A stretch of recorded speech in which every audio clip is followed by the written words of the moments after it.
Dr. Eric Kelly III and a host of phenomenal speakers from all around the globe for this 7-day virtual event that you don't want to miss. The mission of the Black Business Expo is to raise scholarship money from kids all the way from high school all the way from college. The Black Business Olympics is one of the largest Black business showcases in the world. It is an opportunity for businesses and companies to showcase their businesses globally. We are going to be giving away laptops up to $5,000 away to students. Again, I'm Olivia Appleberry, the founder of 2 Cents Finance and one of the speakers for the expo. I am so excited to see you there. For more info, go to www.blackbusinessexpousa.com or call 919-308-9090 and hope to see you there. I am Black Business. From the moment I wake until the time I sleep. Yes, I am Black Business. I am Black Business. Tell me, are you Black Business? I am Black Business. Do you support Black businesses? Listen, I support Black business because I am Black Business. Black Business Expo, one of the largest business showcases in the history of Black business in the world. The world! Sign up today at www.blackbusinessexpousa.com or call 919-308-9090. I am Black Business. I am Black Business. From the moment I wake until the time I sleep, I am Black Business. I am Black Business. Are you Black Business? I am Black Business. Do you support Black businesses? I support Black business because I am Black Business. Black Business Expo, one of the largest business showcases in the history of Black America in North Carolina. Sign up today at www.blackbusinessexpousa.com or call 919-380-9090. I am Black Business. I am Black Business. From the moment I wake until the time I sleep, I am Black Business. I am Black Business. Are you Black Business? I am Black Business. Do you support Black businesses? I support Black business because I am Black Business. Black Business Expo, one of the largest business showcases in the history of Black America in North Carolina. Sign up today at www.blackbusinessexpousa.com or call 919-380-9090. I am Black Business. I am Black Business. From the moment I wake until the time I sleep, I am Black business. I am Black business. Are you Black business? I am Black business. Do you support Black businesses? I support Black business because I am Black business. Black Business Expo, one of the largest business showcases in the history of Black America in North Carolina. Sign up today at www.blackbusinessexpousa.com or call 919-380-9090. I am Black business. I am Black business.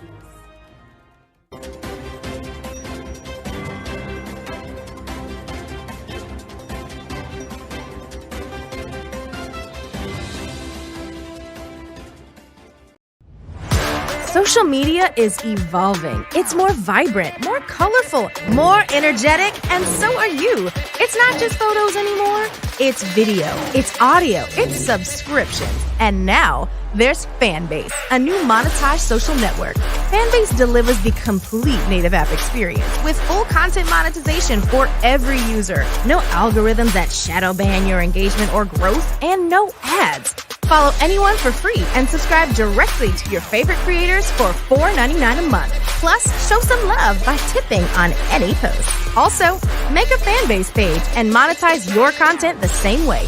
Finally, connect with your followers by posting the amazing content you already create. And now, get paid for it. It's time to energize and monetize, because everyone's a fan of something and everyone has a fan base.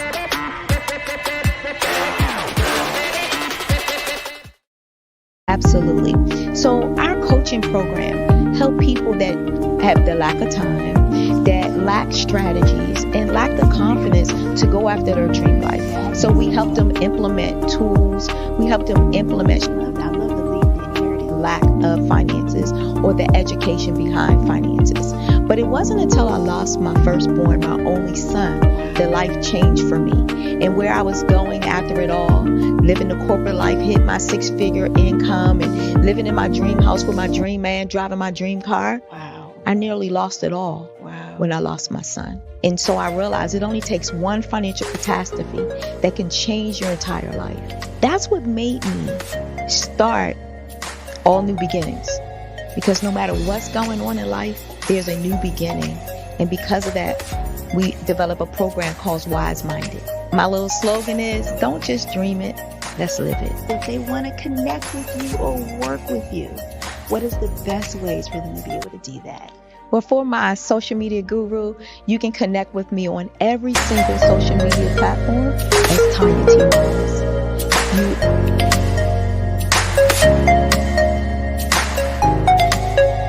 Artist to me is a creative expression of something from nothing.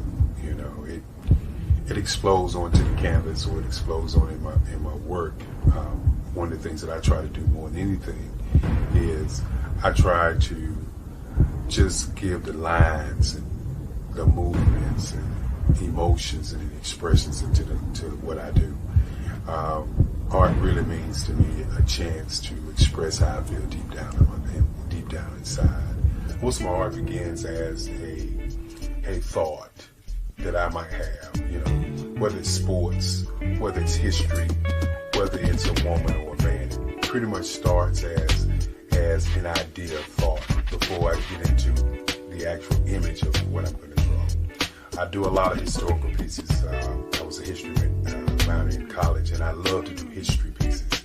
And a lot of times I'm thinking about history, and then I try to make that history impact you as you look at it. That's one of the reasons I do pictures so large. People ask me, why do I do the pictures so big? And I tell them, I want the piece to impact them as they're looking at it. To kind of dominate them, dominate their space. And most of my pieces I try to do off page. I don't try to do anything that's going to be in those four corners or in a square. And I want your imagination to be a part of the piece that you're looking at.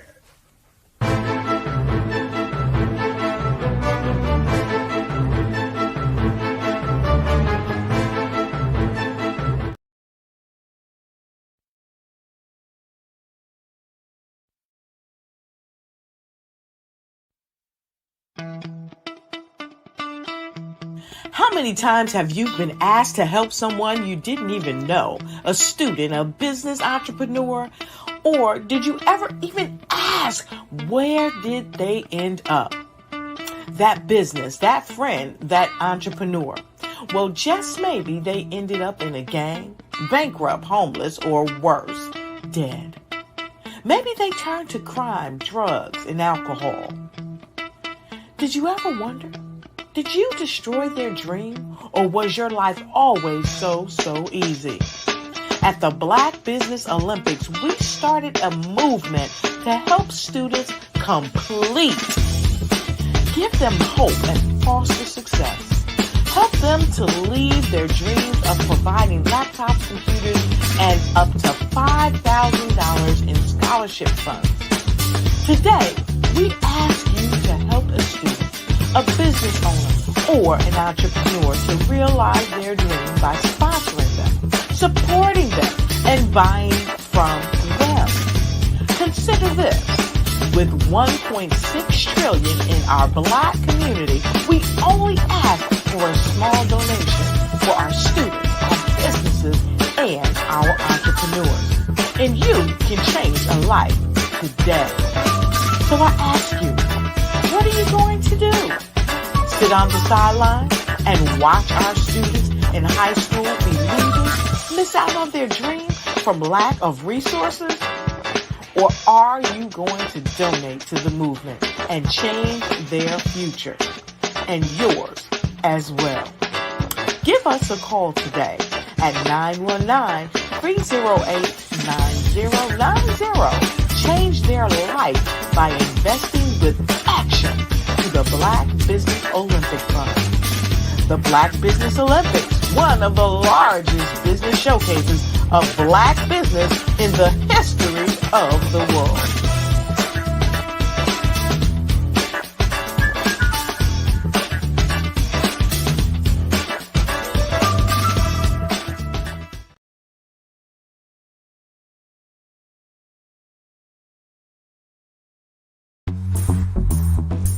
Attention all entrepreneurs and companies. Are you looking for reliable and efficient virtual assistants and back office support to help you manage your business tasks? Look no further than Superwoman Business Services.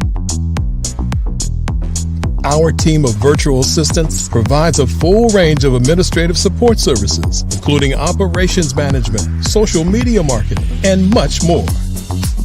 We also offer website design services to help you create a professional online presence that reflects your unique brand. In addition to administrative support and website design, we offer business development and structuring services to help you grow your business and achieve your goals. We'll work closely with you to identify areas of improvement and develop a customized plan to help you reach your full potential. At Superwoman Business Services, we understand that running a business can be overwhelming and time-consuming. That's why we're here to help you fly high and achieve success. Our virtual assistants are highly skilled, experienced, and dedicated to providing you with the support you need to thrive. Come fly with us and take your business to new heights. Let us help you become the superhero entrepreneur you are meant to be.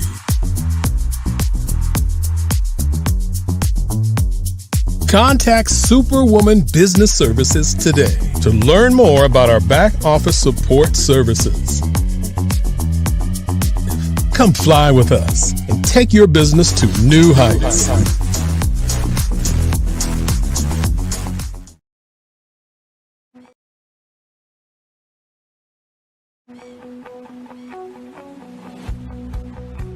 I am Black Business. From the moment I wake until the time I sleep. Yes, I am Black Business. I am Black Business. Tell me, are you Black Business? I am Black Business. Do you support Black businesses? Listen, I support Black business because I am Black Business. Black Business Expo one of the largest business showcases in the history of Black business in the world. The world! Sign up today at www.blackbusinessexpousa.com or call 919-308-9090. I am Black Business.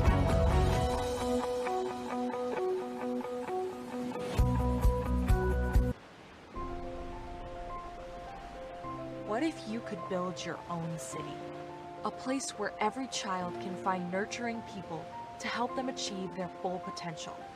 A place where every adult can access job training support, where health education is abundant, where social justice ruled the land. A place without limitations. Welcome. You have arrived at STEM City USA. It is what every city should be. A safe and trusted community where you find people and resources to help you become everything you are and beyond. STEM City is unlike anything you have ever experienced. It is a digital twin of the world around you, only better. STEM City is about energy and soul renewal. It is more than a digital world. You can almost feel the power of live cultural events, music, and theater.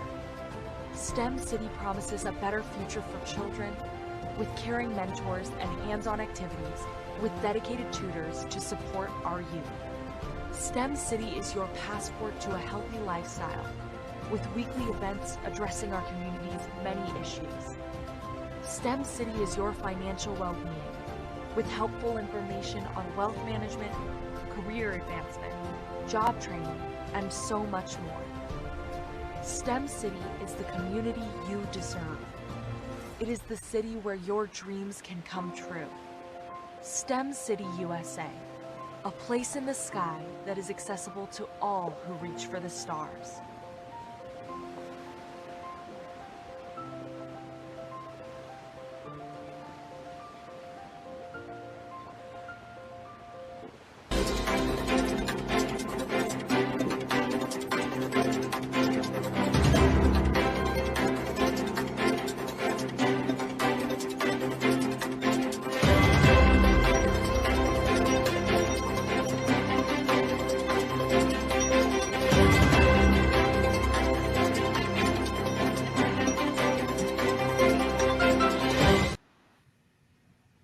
Good afternoon, business owners, entrepreneurs, thought leaders, and corporations.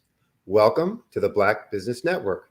My name is Sidney Wormsby, and I'm your business moderator for this afternoon on the Black Business Network. The Black Business Network is a 24-hour business network showcasing Black businesses, business owners, entrepreneurs, and thought leaders worldwide. We have speakers from North Carolina, London, Singapore, Africa, Japan, and cities all over the United States. The Black Business Network is a global community sharing its business knowledge to empower, inspire, and educate businesses about business. Our first speaker this afternoon is Dr. Tabitha Russell. She's a distinguished figure in the world of transformational speaking, celebrated as an international keynote speaker, best-selling author, and a financial expert. With over 2 decades of experience in the financial literacy industry, she passionately champions the cause of financial empowerment. Dr. Russell's mission is clear: to empower individuals, corporate entities, and collegiate audiences to take control of their lives, to achieve financial freedom, and to attain stability and security. She's known affectionately as the Money Makeover Mogul. Dr. Tabitha is a trusted guide on the path to financial success. She's graced the stages of prestigious corporate events across the United States and international platforms to boot, captivating large audiences with her heart-stirring keynote speeches. Dr. Russell's commitment to women's empowerment led to the creation of Inside Inspired Women, LLC, a platform that equips savvy businesswomen with the tools they need to elevate their lives through workshops, resources, education, and coaching. I introduce to you Dr. Tabitha Russell.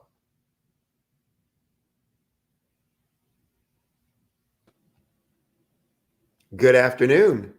Good afternoon. How are you? Good, good. Sorry, I almost missed that. No, doctor.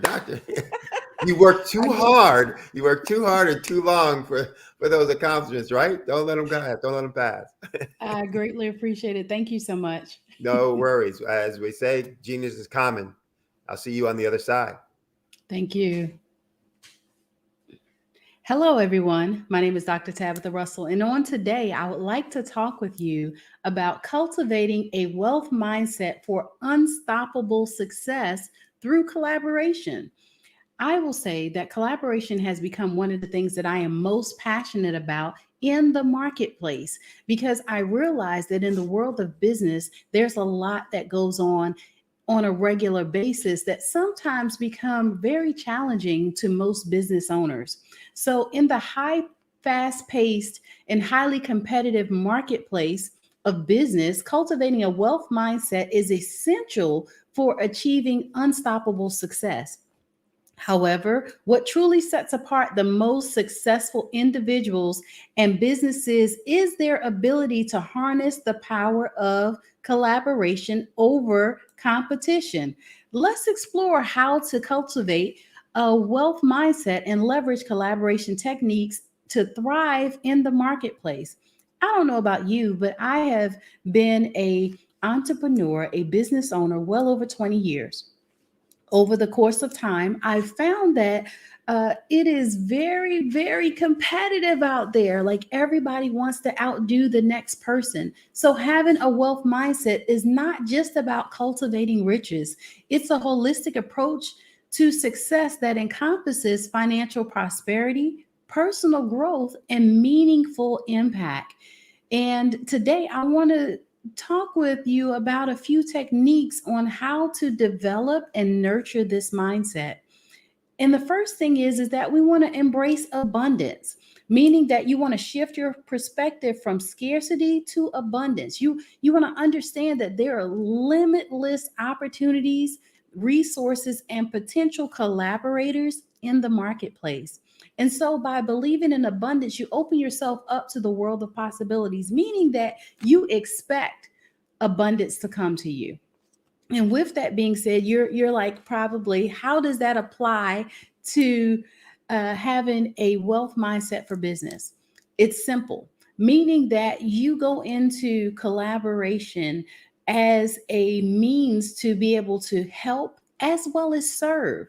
And so you're not just always looking at how it is that I can get something out of everything that you come across, but also how it is that you can give back and how it is that you can help others to become successful. Because let's face it, when I set out on a path to become a business owner, a lot of the tools that I needed were not readily at my disposal, meaning that I had to do some research. And I also spent lots of hard days trying to figure out how to be a successful business owner. Of course, we all have the end goal of wanting to be successful and ultimately uber wealthy. But if we do not have a product that helps people, a product or service that helps people, then what are we doing? So it definitely does make a big difference when we have the opportunity to get into business and really go forward with helping and serving others. Not to mention, the second thing that we want to focus on is continuous learning. You always want to invest in your personal and your professional growth. The wealthiest individuals and businesses are often the most knowledgeable and adaptable. So, when you embrace a growth mindset for your business, as well as in the marketplace, you value learning and development.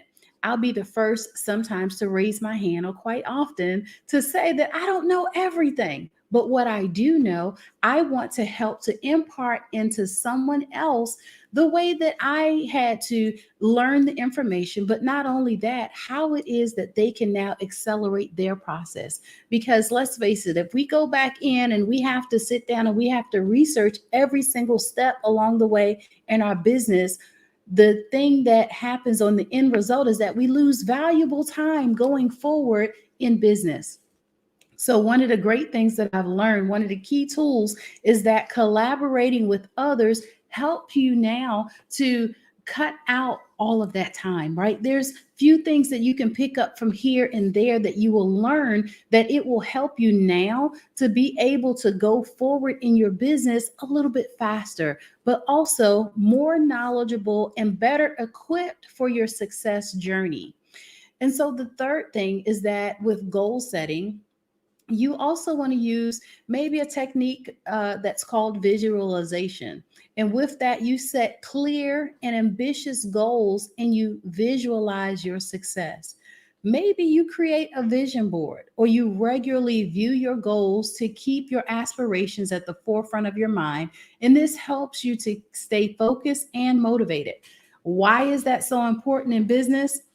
It goes back to why are you doing this in the first place? What's your end goal when you say that you set out to be a business owner? Why is that so important to you? Because there's going to be days where you're going to face some challenges potentially, and it's going to have you where you're going to question why it is that you do this.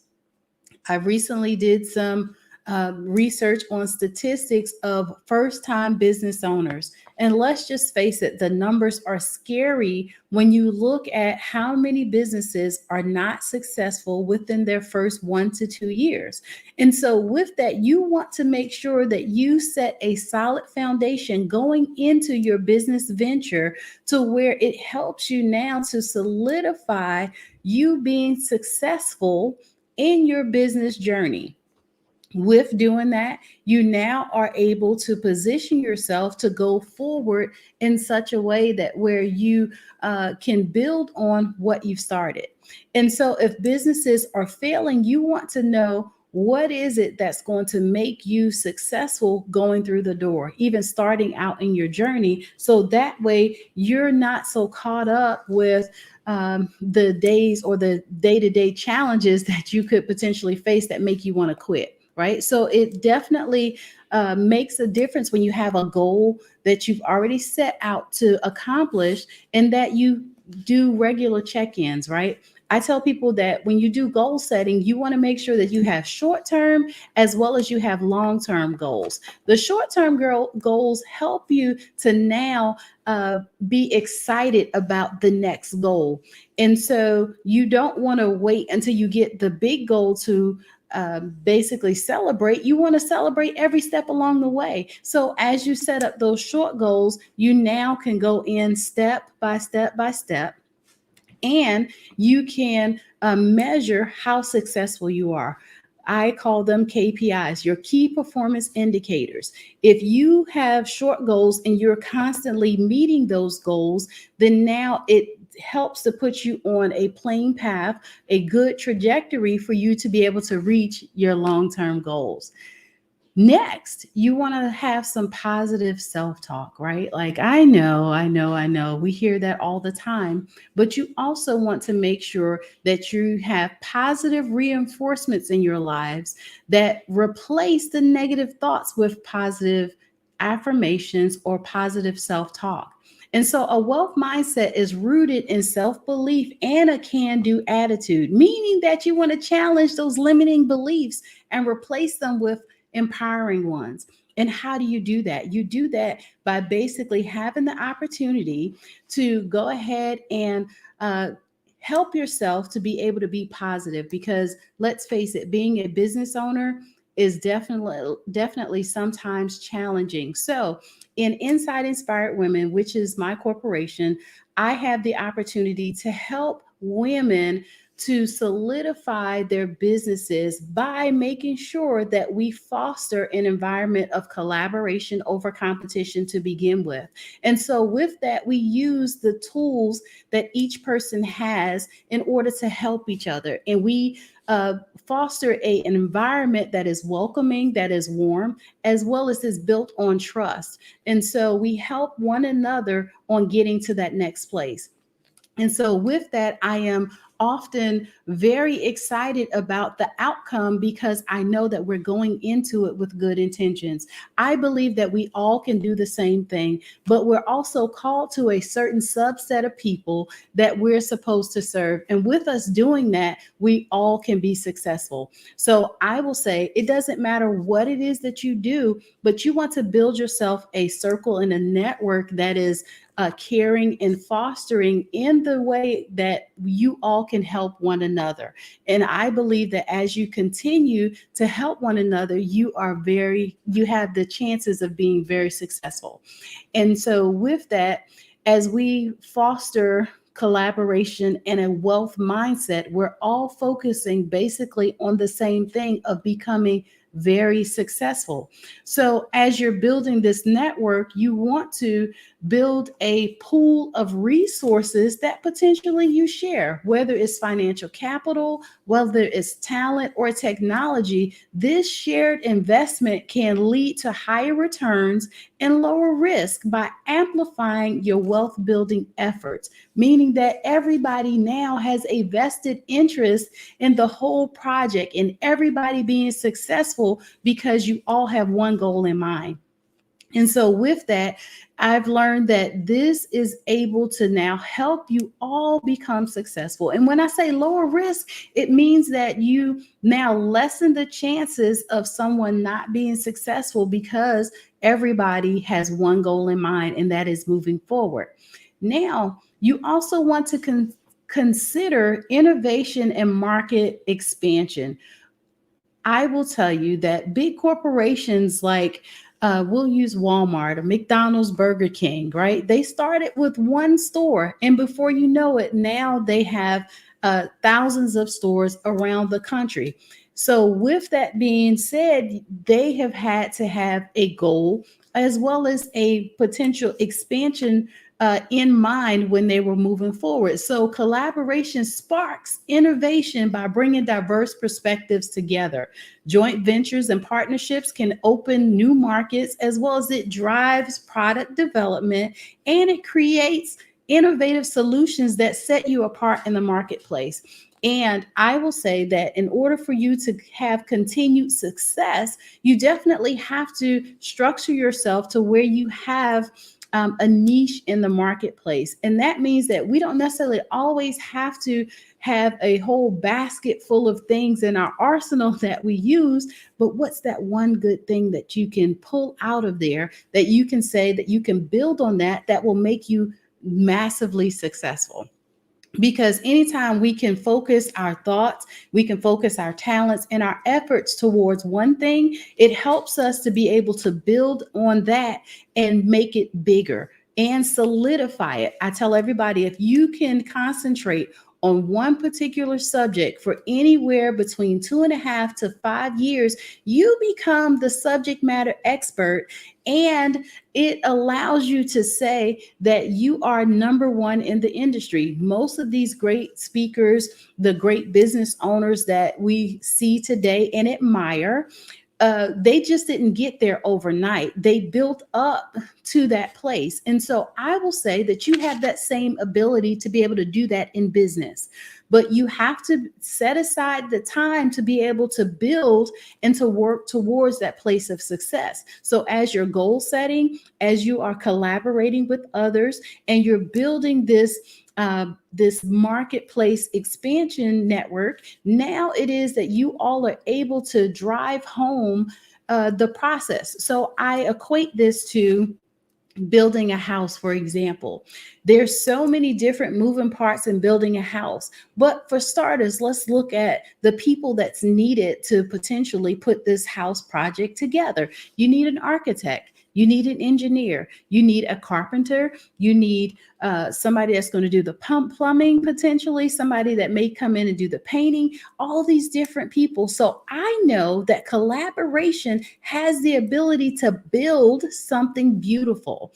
And as we continue to focus that way, we surround ourselves with people that have like interest into the project being successful. For example, I believe that in your circle, you should have an attorney. You should have an accountant. You should have someone that can help with marketing and social media. You should have someone that can help with websites and different things like that. Like all of these components, especially in the technology age that we're in today, will help you to become uber successful. Because I did say, a person like myself that own multiple businesses, I don't know everything.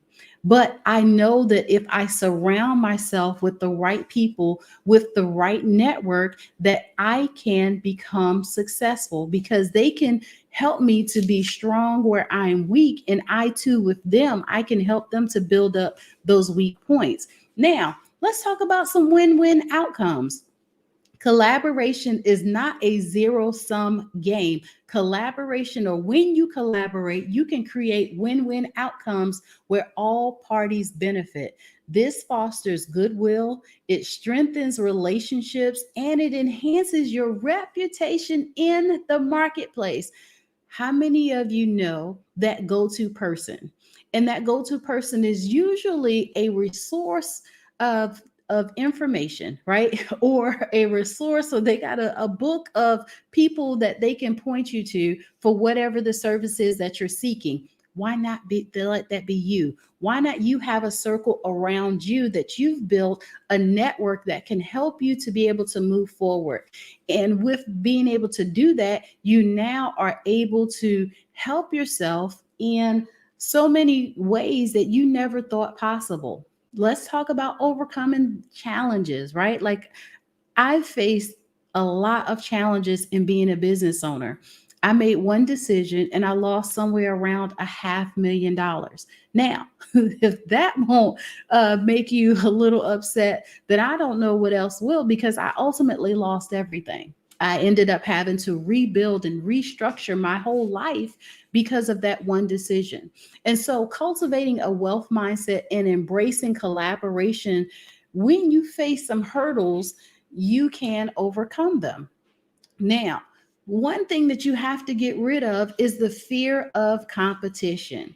And you recognize that healthy competition can drive innovation and growth, and you embrace it as a motivator rather than a threat. And so you should welcome the times where people want to compete with you, right? When it's healthy, I want to be the first at doing whatever. And you set goals around that. And it's okay if it's within your circle, because now you're using it as that motivating driver to help you to reach your level of success. And I believe that when we embrace competition and get away from the fear of it, that we will see ourselves in a different way with a can-do kind of attitude. Now, another big thing that we may have to get rid of is letting go of ego and the driven thinking that places you at the center of everything. Now, collaboration requires humility, and it also requires a willingness to share the spotlight in business. And I will say that you never know who knows somebody that can help you to get to that next place. And so all of us have a network at our disposal, that circle of friends that you have, those business collaborators. You want to definitely use that and use that to your advantage well, so that way you'll be able to now potentially get into some places that you normally would not get an invitation to, or use it to be able to now help to serve your clients in an amazing way. Now, I will say that most of us have money at the forefront of our goal. We want to make hundreds of thousands of dollars and millions of dollars. With that being said, I always say that money should not be the first thing that comes to mind when we talk about a wealth mindset. And I know that that probably is a little counterproductive when we say that we want to be wealthy, right? But look at it this way. If we put providing good services and good products in front of people, money becomes a byproduct of you being able to do that. And so if we now change and shift our mindset to where we're providing good products and services, now the outcome is that money automatically comes because you're more concerned about making sure that your consumer is happy, your consumer is satisfied, more so than you just getting a few dollars from them. And this is how you now create a reciprocal environment where your customer is happy to now bring you money, and potentially you create a residual effect, meaning that your customers want to come back to you because you gave them good service or you gave them a good product. And so you now have the ability to foster a win-win and positive environment even within your own business. But we have to make sure that we are doing our first things first. I had the awesome privilege of writing a book. It's called I Divorced My Money and Married My Mindset.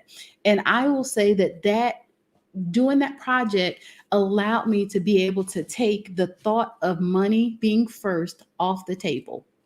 And as I've now fostered and changed everything to where it is client focused in service, now you don't think about the money. You don't have time to think about the money because you're trying to think of how is it that you can service that customer first before you get to asking them for the money. And so once you create that type of environment, there's no question of whether or not people will pay you for the service that you offer or the product that you offer, because they know that they're going to get a quality product from the start. Now, let's talk about how it is in our communities, right? That we have trust issues. Trust issues, building trust takes time, I will say. And it's very easy to be looking at the competition sideways because you feel like that they're going to come in and take over or take something from you. But you want to start with small collaborative projects and gradually build stronger partnerships as your trust develops. And I understand that even with customers nowadays, the reason why you see so many companies hammering commercials today, because it sometimes takes anywhere from 7 to 9 touch points to build trust with a customer. Because most customers want to know, like, and trust you before they even do business with you, meaning that they'll give you a chance, right? You open up a new business and everybody's flocking there and the line is around the building. They're going to come in and they're going to want to do business with you. However, if the service is not good, if the product is not good, they may not come back. So this is where collaborating with now like-minded people and doing some projects, maybe potentially on a smaller scale to fill things out, right? It's going to help you to now avoid the pitfalls, avoid the areas that you need to be concentrating on, because they can tell you how it was when they first launched. They can tell you how it was that they now have leveled up and they service customers, and you implementing some of those things can be helpful as well. Now, communication is everything. Effective communication is key to successful collaboration. You need to be clear, open, and responsive in your interactions every single day. This is what's going to help you to be light years above the competition. I regularly look at how it is that I receive service when I go into various businesses. And being able to do that helps me now to be able to move forward with the products and services that I offer, right? The way that I do business. And so by paying attention to that, it really has helped me to be able to say, look, I am giving good service because I know that we have a good product at the end of the day. Now, I quite often see that wherever we pay our money, we naturally pay attention, meaning that wherever we are going out, say we're going to a restaurant, right? We're looking at everything that's happening in that interaction from the time that we sit down to the table when they come over to greet us, when they bring us our drinks, how long it takes for the appetizer to come out, and especially the meal, right? So have you ever gone into a restaurant or gone into an establishment and you are super hungry and you're ready for your meal to come out and it takes a long time? This is where people now are sometimes a little bit concerned about the type of service that they're going to get and whether or not you will have a second chance to make a first impression.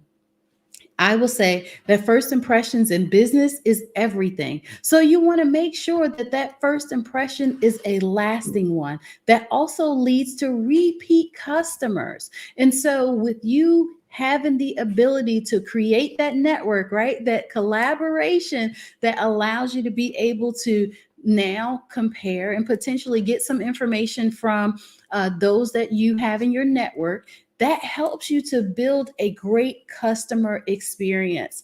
And being able to build that customer experience is what now helps you to 10x your business. I've seen where business growth has come naturally, meaning organically, because of word of mouth experiences, and especially being in the day and age of social media, right? People post about their good experiences. People post about the opportunity for them to now blow your business up with good reviews and different things like that because they got a good experience. So I just know that having a good network, a solid circle of people that you can collaborate with can help you to do that. Now, just imagine if we just focused on that for a minute, focus on just collaborating with others and sharing key business insights, how much better our businesses could be potentially. Not to mention how the world of networking can open up things for us, because I believe that your network equals your net worth, meaning that you now have people surrounding you that's helping you to learn the key things that you need for your business, like investing, for example, or like how to definitely structure yourself to where you maybe get somewhere you learn, right? You invest in a coach, you invest in a mentor, a trainer, somebody that can help you to now overcome some of the obstacles that you may have experienced before. I will say you owe it to yourself not to sit there in silence and just try to figure out on a regular basis what to do, how to do it, when to do it. Like, who has time for that? Like in business, success loves speed, meaning that the faster that you can get your product to market, the faster that you can get your services to market, a lot of times the better it is for you to be able to service people. The reason why we get into the competition mode is that we feel like, oh, okay, if they can do it, then I can do it. I think that is great. We all should feel like we can do it too. However, sometimes you have to slow down and say, realistically, can you do it? And when you do that, you now take a realistic approach towards whatever it is that you're trying to work towards, because you have the right tools in hand to begin with. I would say that we all operate or could operate from a place of success when we're honest with ourselves and saying that, yes, I have the right tools. I feel like the time is now for me to become that business owner that I've always dreamed to be, or the time is now to expand, right? A lot of us have been in business for a long time, and at some point you go through different stages of your business, different intervals. And I will say that growth is key. You do not want to stay in the same place feeling like you're going to get a different return, right? Like you can't continue to do business the same way that you've always done it when technology is coming up. Let's face it, artificial intelligence is here. And it's been here for quite a long time. But however, it's just getting to the consumer market. With that being said, have you thought about embracing that and putting that in your business? So maybe in your network, right? Those that you collaborate with, you need a specialist, somebody that can help you now learn the marketplace with that. So in the marketplace, a wealth mindset is the foundation of unstoppable success. And by embracing abundance, continuous learning, positive self talk, and clear goal setting, you can cultivate a mindset that attracts prosperity. And when you combine this mindset with collaborative techniques, you can unlock a potential formula for achieving unprecedented success in your business.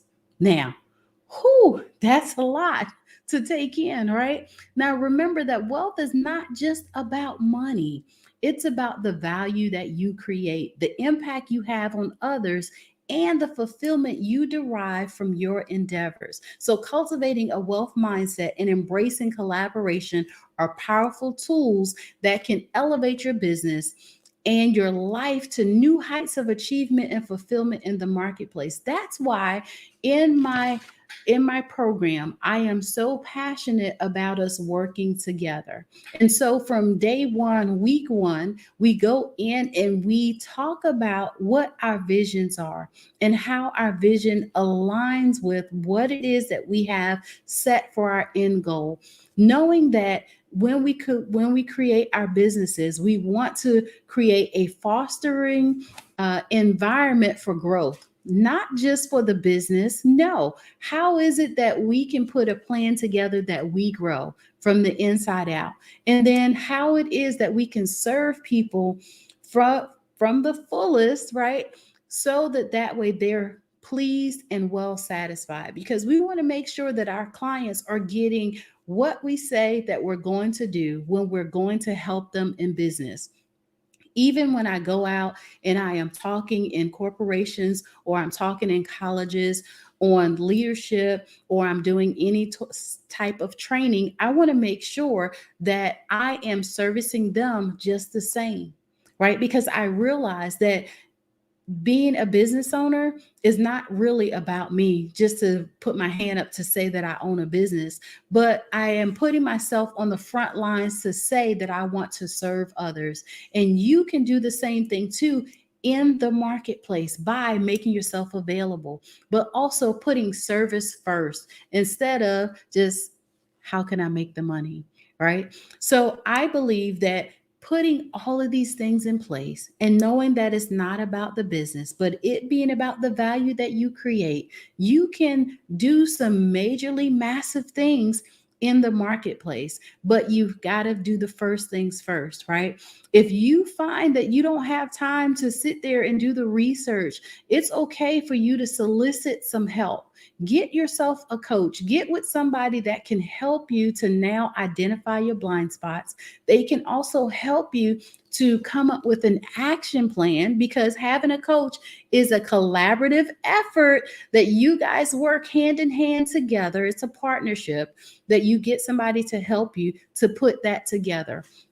My primary focus is helping business savvy women to create that business or expand that business, but we do it from a collaborative effort and making sure that I can only go as fast as you allow me to. I can help you to pinpoint the different areas that potentially need some improvement, but also how it is that we can work together to accomplish the overarching goal that you have set for your business. And with being able to do that, I have seen hundreds of women become successful as a result of them making a decision of saying that I need some help, or I don't know everything. And with getting some help, we're now able to go through the process and have it to come out to where it is a successful business. But it starts with a decision and it starts with a plan. So I am so excited to share with you on how it is to become a majorly successful business owner, as well as now to work towards expansion. You can do anything that you set out to do, but you've got to have a willingness to want to do that. Collaboration is a great way for you to be able to do that, because you allow yourself to now embrace the information that you're taking in, as well as you have the ability to now apply that information real time in your business and go forward and be successful. So it always gives me a pleasure to talk about collaboration over competition in the marketplace and in business each and every time. Well, you know that picture of a fire hydrant wide open and somebody standing there with their mouth open trying to take it all in? You had so much info that's so valuable for so many people. I'm sure there's lots of folks who are feeling like that right now, like mind blown, mind blown. So how do people get a hold of you? What's the best way for people to get a hold of you when they want to be able to, can you give me that again, but a little slower, a little more depth over a few more days, et cetera? How do they get more info from you? How do they work with you? What's the best way for them to contact you? Thank you so much. My website is drtabitharussell.com, as well as on social media. It is I am Dr. Tabitha on all social media platforms. I am Dr. Tabitha. That's right. Okay. All right. Well, it was a pleasure listening to you. And I'm sure everybody out there got a ton of information. It was very useful, very profound. We appreciate your time. And I look forward to working with you, again in the future. As we say, genius is common. I'll see you on the other side. Yeah. All right. Well, again, that's the kind of info and insight you get from being with Black Business Expo. So I want to take a little time to give more information about the mission. Black Business Expo's mission is to raise funds for high school seniors going to college or for K through 12 entrepreneurs. The expo is a fundraiser for students. And so you can go to the website, www.blackbusinessexpousa.com. Again, that's blackbusinessexpousa.com to donate to the scholarship fund. You can also use Cash App, and the info should be rolling on the screen below. It's the account is $BBXUSA. Again, $BBXUSA. Our goal is to give laptops and up to $5,000 to 10 students. And students, you can register at www.blackbusinessexpousa.com. Remember, every dollar counts. So we want to remind you, please donate to the scholarship fund. I also want to take time to thank our Black Business Expo USA sponsors for this month, September 2023. Those sponsors include NC100, Moody Capital Partners, Suede Soul, Lotus Richer Coaching and Training, Carolina, Virginia Minority Supplier Development Council, Step Management, BHS and Associates, Margie McLean Foundation, Inc., Genius is Common, Earth Essentials, Milani Shani Global, Executive Women's Success Institute, The Quality Coaching Company, Superwoman Business Services, Creative Force Studios, Lee Entertainment, Artistic App Design, Black Business Expo USA. Stay tuned for more programming. Remember, genius is common, and I'll see you on the other side.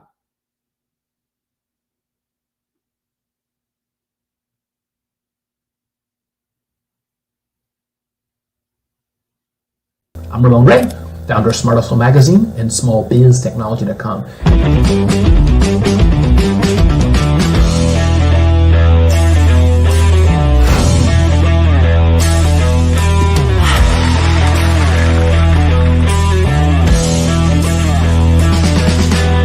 You're here today to celebrate small business success.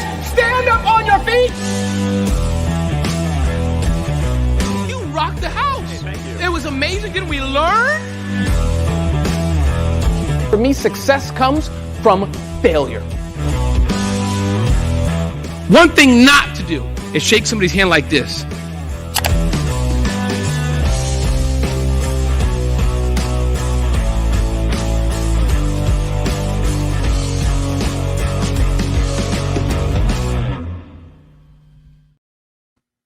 I was born in a little village on the island of Haiti.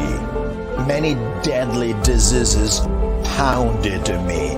It is as if they were on a mission to end my existence on this earth. I refused to give up. In 1983, I left Haiti and came to the United States of America. And I came with $5, 2 shirts. I didn't speak any English. I came to Atlanta. I got a job. I was a doorman. I was a doorman with a dream. What I used to come on stage. I'd rehearse this moment that I'm standing in front of you. That's the power of a dream. Maybe today is the day you begin acting as if you already have it. And then step out with full force.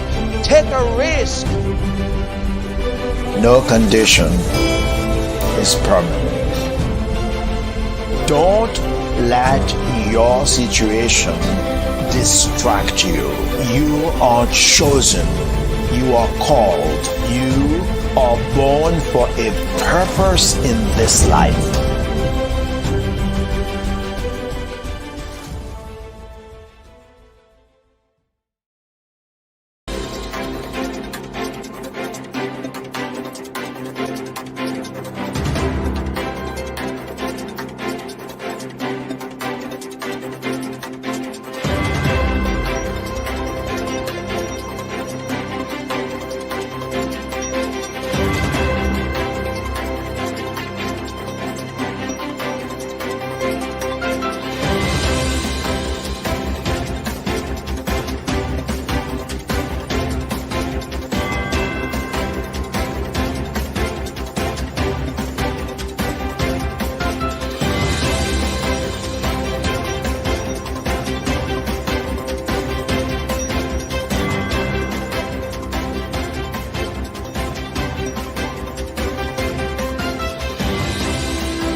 Dr. Eric Kelly III and a host of phenomenal speakers from all around the globe for this 7-day virtual event that you don't want to miss. The mission of the Black Business Expo is to raise scholarship money from kids all the way from high school, all the way from college. The Black Business Olympics is one of the largest Black business showcases in the world. It is an opportunity for businesses and companies to showcase their businesses globally. We are going to be giving away laptops up to $5,000 away to students. Again, I'm Olivia Appleberry, the founder of 2 Cents Finance and one of the speakers for the expo. I am so excited to see you there. For more info, go to www.blackbusinessexpousa.com or call 919-308-9090 and hope to see you there. I am Black Business. From the moment I wake until the time I sleep. Yes, I am Black Business. I am Black Business. Tell me, are you Black Business? I am Black Business. Do you support Black businesses? Listen, I support Black business because I am Black Business. Black Business Expo, one of the largest business showcases in the history of Black business in the world. The world. Sign up today at www.blackbusinessexpousa.com or call 919-308-9090. I am Black Business. I am Black Business. From the moment I wake until the time I sleep, I am Black Business. I am Black Business. Are you Black Business? I am Black Business. Do you support Black businesses? I support Black business because I am Black Business. Black Business Expo, one of the largest business showcases in the history of Black America in North Carolina. Sign up today at www.blackbusinessexpousa.com or call 919-380-9090. I am Black Business. I am Black Business. From the moment I wake until the time I sleep, I am Black Business. I am Black Business. Are you Black Business?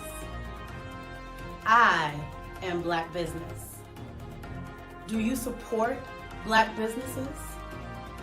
I support Black business because I am Black Business. Black Business Expo, one of the largest business showcases in the history of Black America in North Carolina.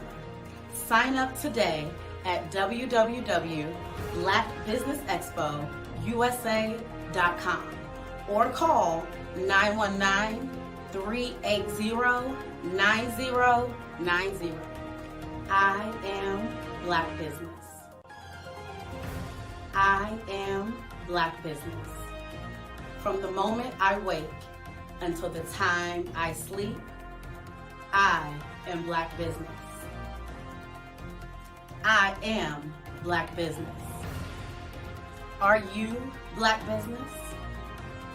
I am Black Business. Do you support Black businesses? I support Black business because I am Black Business. Black Business Expo, one of the largest business showcases in the history of Black America in North Carolina. Sign up today. How many times have you been asked to help someone you didn't even know, a student, a business entrepreneur, or did you ever even ask, where did they end up? That business, that friend, that entrepreneur. Well, just maybe they ended up in a gang, bankrupt, homeless, or worse, dead. Maybe they turned to crime, drugs, and alcohol. Did you ever wonder? Did you destroy their dream, or was your life always so easy? At the Black Business Olympics, we started a movement to help students complete. Give them hope and foster success. Help them to leave their dreams of providing laptops, computers, and up to $5,000 in scholarship funds.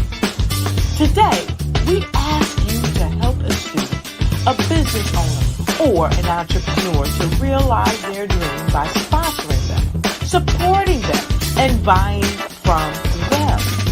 Consider this.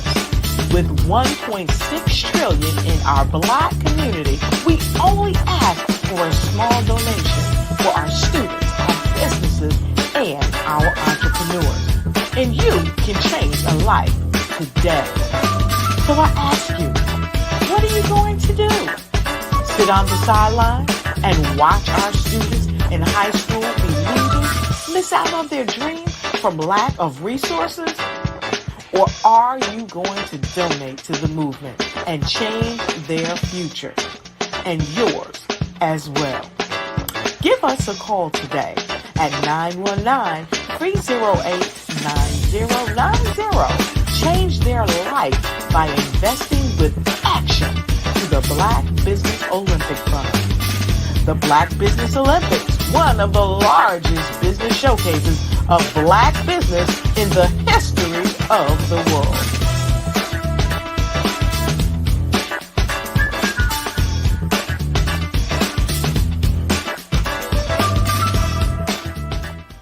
Artist to me is a creative expression of something from nothing. You know, it explodes onto the canvas, or it explodes on in my work.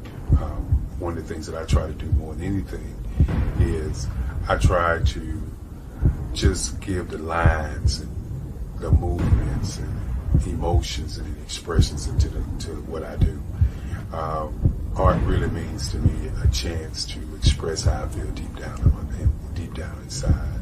Most of my art begins as a thought that I might have, you know. whether it's sports, whether it's history, whether it's a woman or a man. It pretty much starts as an idea of thought before I get into the actual image of what I'm going to draw.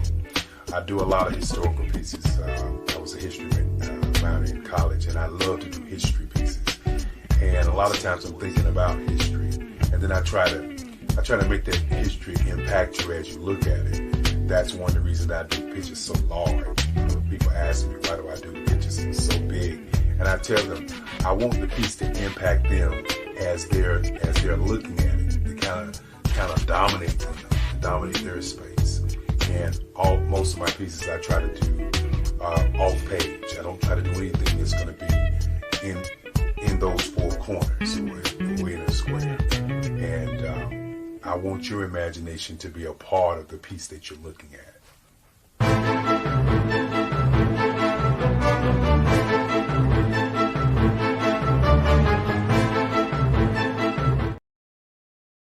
Hello, I am Dr. Eric Kelly III, the visionary strategist and founder of the Black Business Olympics.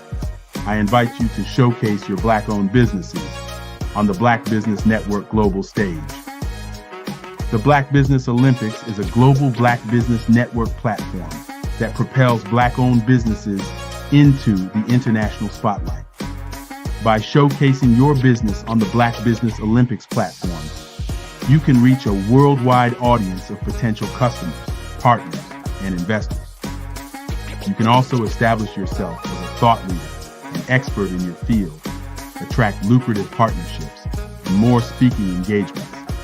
In addition, the Black Business Olympics platform provides a valuable opportunity to connect and collaborate with like-minded entrepreneurs and business professionals from around the world.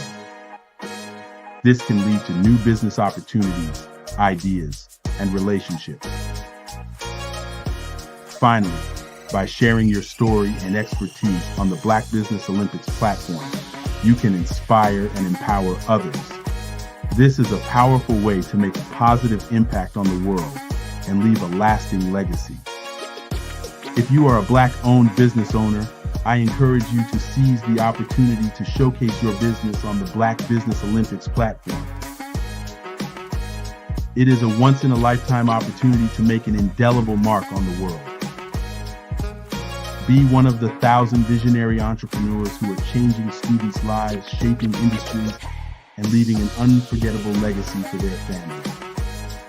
Unleash your voice on our global stage and watch your business thrive. Black Business Olympics is one of the largest Black business showcases in the history of Black business in the world. Yes, the entire world. Just give me a call today at 919-308-9090.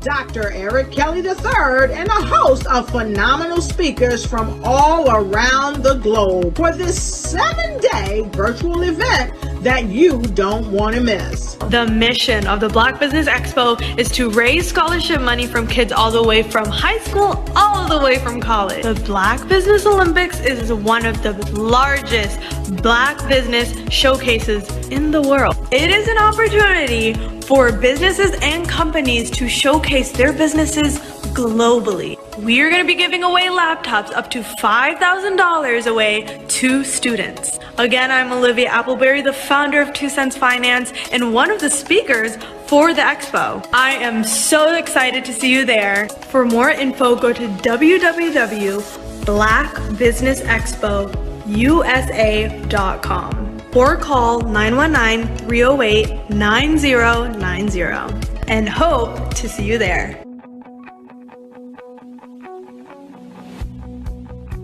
I am Black Business. From the moment I wake until the time I sleep. Yes, I am Black Business.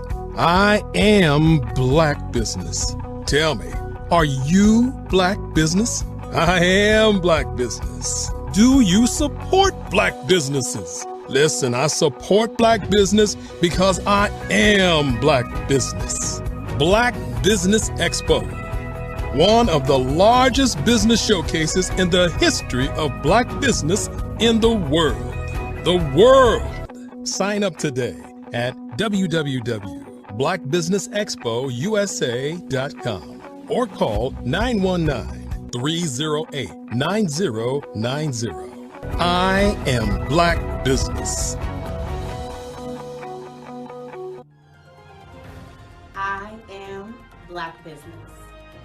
From the moment I wake until the time I sleep, I am Black Business. I am Black Business.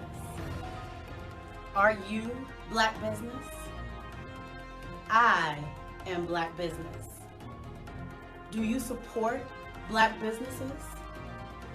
I support Black business because I am Black business. Black Business Expo, one of the largest business showcases in the history of Black America in North Carolina. Sign up today at www.blackbusinessexpousa.com or call 919-380-9090. I am Black Business. I am Black Business. From the moment I wake until the time I sleep, I am Black Business. I am Black Business. Are you Black Business? I am Black Business. Do you support Black businesses? I support Black business because I am Black business. Black Business Expo, one of the largest business showcases in the history of Black America in North Carolina. Sign up today at www.blackbusinessexpousa.com or call 919-380-9090.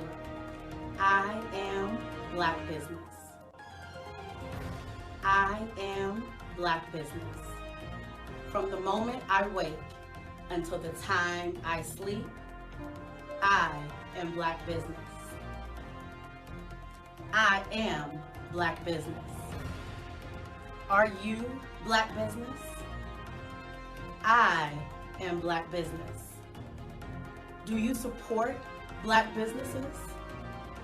I support Black business because I am Black business.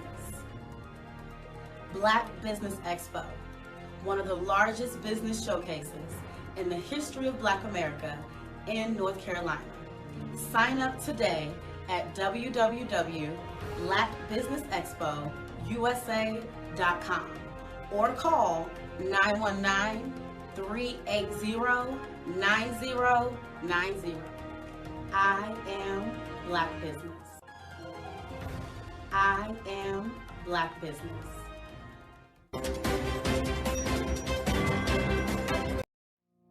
Did you know that approximately 333.34 million businesses exist today, according to a report from 2021? And you may be one of those businesses, or maybe you're not in the business market yet, but you're aspiring to be a business owner. Well, guess what? You're in the right place at the right time. Because let's face it, everything is about timing and opportunity. Hi, my name is Dr. Lotus Richey, and I'm the CEO and founder of the Lotus Richey Coaching and Consulting LLC, along with the Lotus Richey Ignite Show. 15 minutes of success with Dr. Lotus Richey, as well as books to boom your business and bring who you are. And today, I want to bring this amazing message to you about the Black Business Network and the Black Business Olympics. See, the Black Business Network and the Black Business Olympics is designed to help people just like you, that's right, that look like me, to take their business to the next level.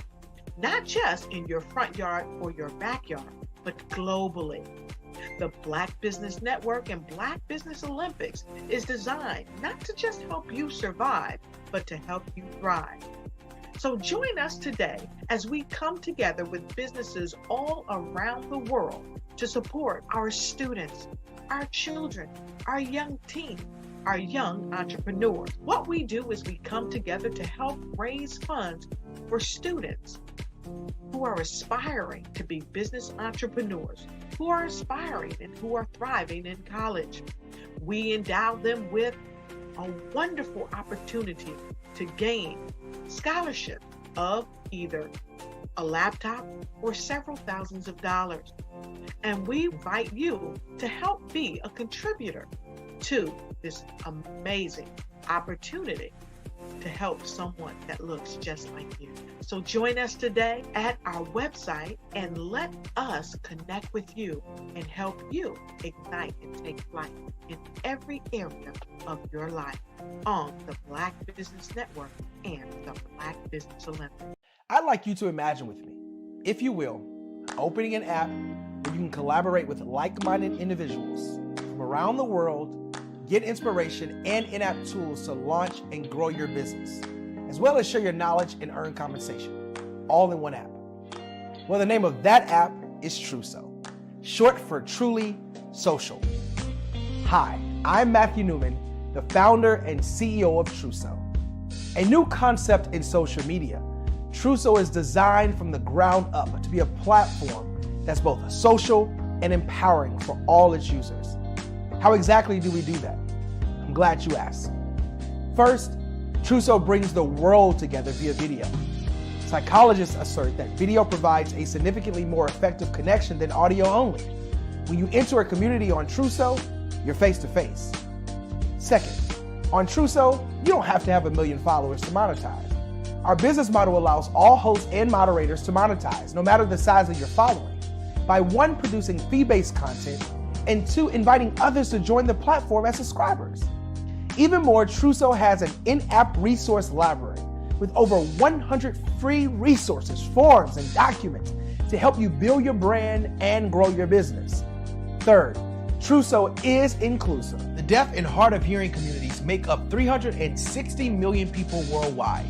Unlike audio-only apps, Truso embraces this community, providing a networking platform that allows them to participate via video and closed captioning. We even have a deaf and hard of hearing foundation in the works as well. Fourth, Truso is both social and safe. We refer to Truso as a virtual extension of the beauty shop, barbershop, and brainchild of the community. A place where there's laughter, along with wisdom, growth-oriented conversation, and genuine connections in a safe space. Truso even has proprietary security to ensure we maintain a safe environment for everyone. Where are we at now? Truso is live, y'all. We've launched in beta and we're acquiring users daily. We have an incredible development and marketing team, plus amazing celebrity influencers at the table, helping us spread the word around the globe, beginning within the African diaspora and beyond by creating a safe space for growth, connection, and collaboration. We're truly excited about Truso. We've created something special for which there is a global market. And we invite you to embark on this journey with us as a shareholder. The future for Trousseau is truly bright. Join us and let's go there together.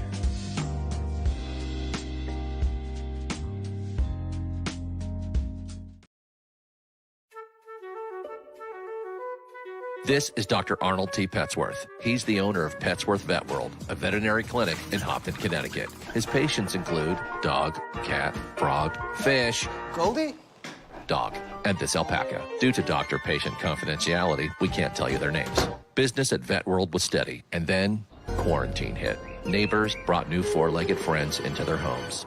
Bunnies. Bunnies everywhere. Dr. Petsworth welcomed these new patients with open arms. The only problem? There were more appointments than he could manage. That's when Dr. Petsworth turned to his American Express business card, which offers spending potential that's built for his changing business needs. He decided to hire a new assistant, Julio, and with spending power built for business purchases, he used his card to furnish a new exam room. Together, Dr. Petsworth, Julio, and American Express Business made sure all the pets of Hopton got the love and care they deserved. And everyone was happy. Get the card built for business by American Express.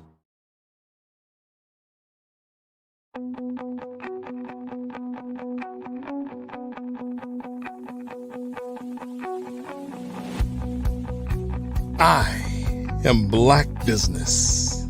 From the moment I wake until the time I sleep.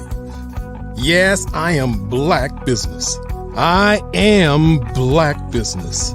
Tell me, are you Black Business? I am Black Business. Do you support Black businesses? Listen, I support Black business because I am Black Business. Black Business Expo, one of the largest business showcases in the history of Black business in the world. The world!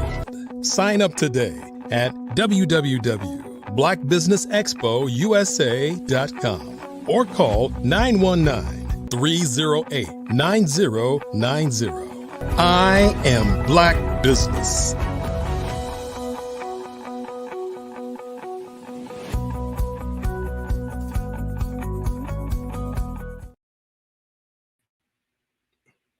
Good afternoon, business owners, entrepreneurs, thought leaders, and corporations. Welcome to the Black Business Network. My name is Sidney Wormsby, and I'm your business moderator for this afternoon on the Black Business Network. The Black Business Network is a 24-hour business network showcasing Black businesses, business owners, entrepreneurs, and thought leaders worldwide. We have speakers from North Carolina, London, Singapore, Africa, Japan, and cities all over the United States. The Black Business Network is a global community sharing its business knowledge to empower, inspire, and educate businesses about business. This afternoon, I'm going to change up a little bit. I'm going to be your next speaker, but I was planning on talking about something around leadership for change. But I wanted to, just based on a conversation I had just earlier this afternoon with one of my clients, change the focus slightly to a conversation about whether we are going to, as a business and a business owners, dive, survive, or thrive through the impending turmoil that's going on throughout the business world globally, not just here in the U.S., but all over the world. So indulge me a little bit. I hope that will be okay, and I hope you'll get some learning out of this as well. At least that's my intent. As I said before, my name is Sidney Wormsby. I have a background both as a corporate exec with a diversity of experiences on the operations side, on the customer side, sales side, also on the general management and business executive side, in all functions of business, and working for some of the top Fortune 50 companies, Fortune 100 companies in the world. So for International Paper Company, for Eastman Kodak Company, for Mead Corporation, for PepsiCo, for Citigroup, and for JP Morgan Chase, Citigroup now called Citi. So I've had a variety of positions with them in a variety of industries, involved in both startups and turnarounds, Each phase of the business. But in addition, I've also been an entrepreneur. So I've owned and operated my own 15 restaurant business that was across 4 different states. I've had my consulting practice. I've also been an adjunct professor where I've taught every class and course within the business college within Brooklyn College, which is one of the campuses for the City University of New York system. So I've been an author and a speaker. And so I say all that not to toot my own horn or to impress, but really to say I understand and I know business and I know the business of business.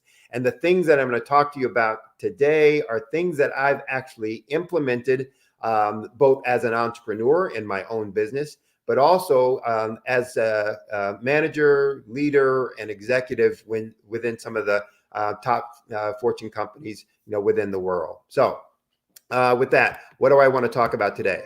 Again, I want to talk about the situations that we're all seeing throughout the world now are pretty turbulent. There's all kinds of questions about whether we're going to be in a recession. Is inflation going to take over? And even though in the U.S. Inflation has stemmed a bit over the last 6 to 9 months, there's still question and uncertainty in people's minds. And globally, that's definitely the case, where people are wondering what's going to be happening in the world in the next few months, and where will there be widespread inflation and therefore recessionary practices and pressures throughout the business community. And what does that mean for me if I am a business owner? What will I be able to do or not do with my business based on that? So what I want to talk about today are really to give you some actionable strategies that you can use starting today with your business that will hopefully stimulate some of your creative thinking to identify either new markets or to generate more new leads and more leads for you in your business, to some information that may help you tailor your offerings to your target markets or to new markets to increase your conversion rates and therefore your sales. And maybe to give you some strategies and ideas that will actually grow your revenue and profits in a very explosive, exponential way. So that's the objective of what we're going to do and what I'm going to talk about, and hopefully what you'll get out of this. And I'm going to start by talking about, a recession and what is a recession, or if we're having inflationary pressures that will become recessionary, what does that actually mean, and why do people get worried about that? And I'm not an economist, so I'm not trying to give you a technical economic definition of any of this, or get into all kinds of supply side and supply and demand kind of conversations. It's really just to give us a working knowledge that we can use in the conversation. And so a recession is nothing more than a decline in economic activity. And it's a decline in that activity over an extended period of time, not for a day or a week or two, but over several quarters, so anywhere from 6 months to longer. And so we're looking at periods of time where people's individual economic activity is shrinking.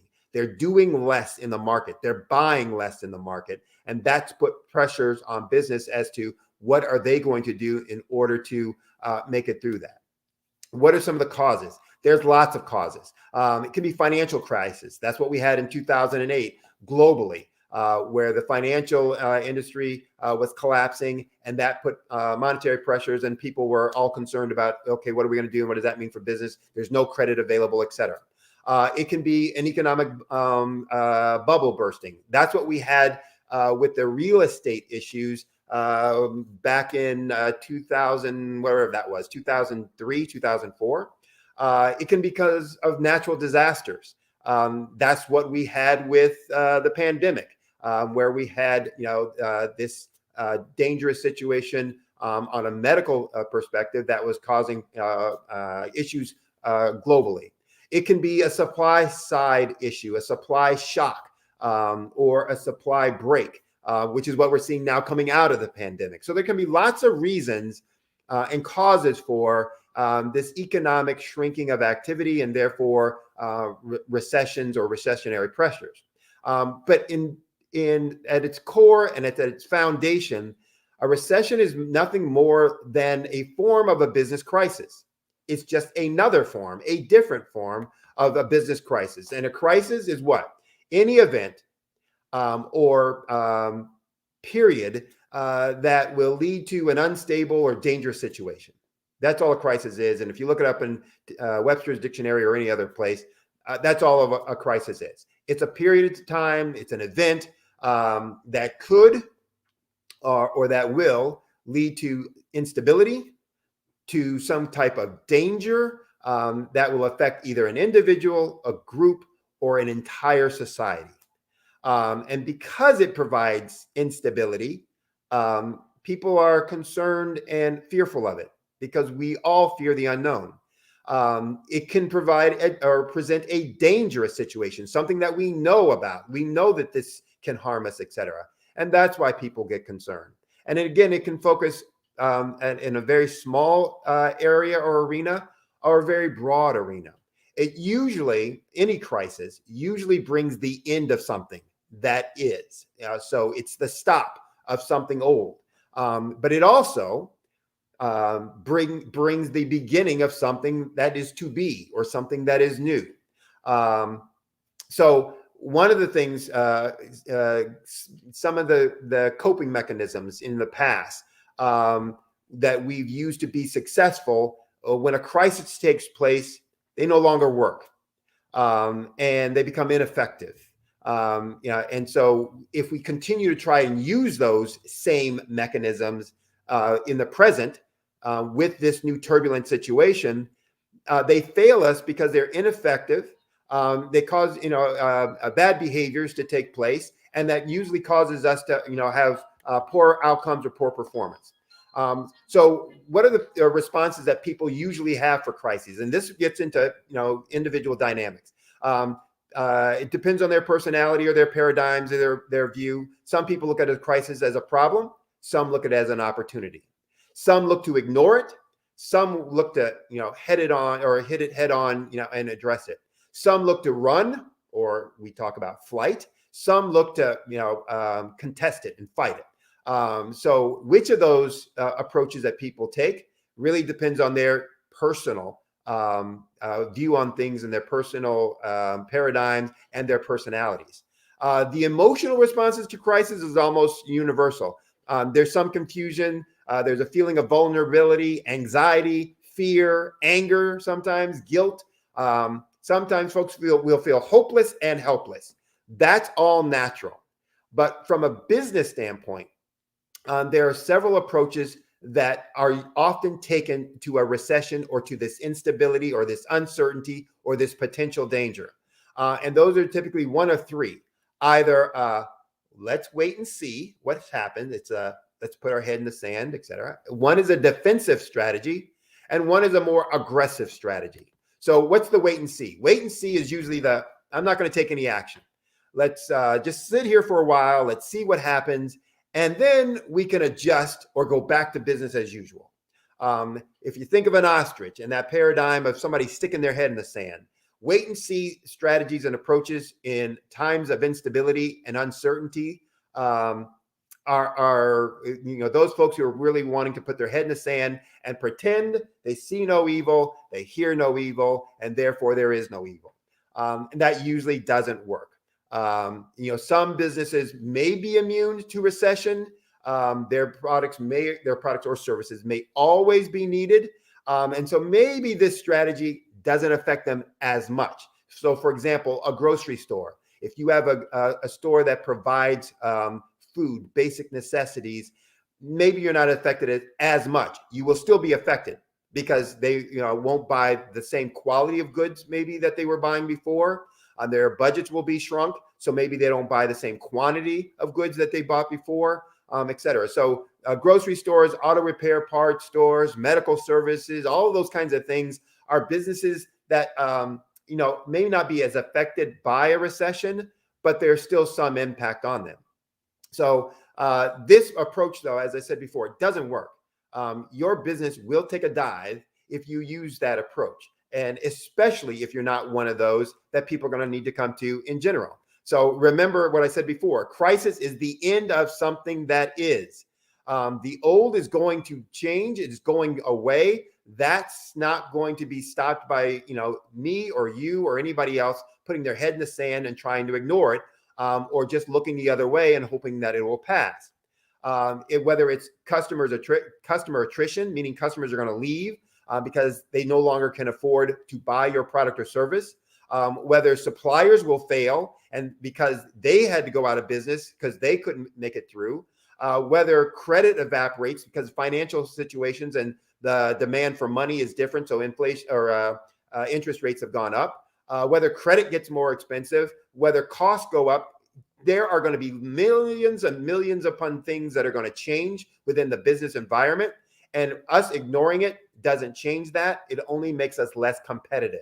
So that's a strategy that I never, ever suggest that folks use.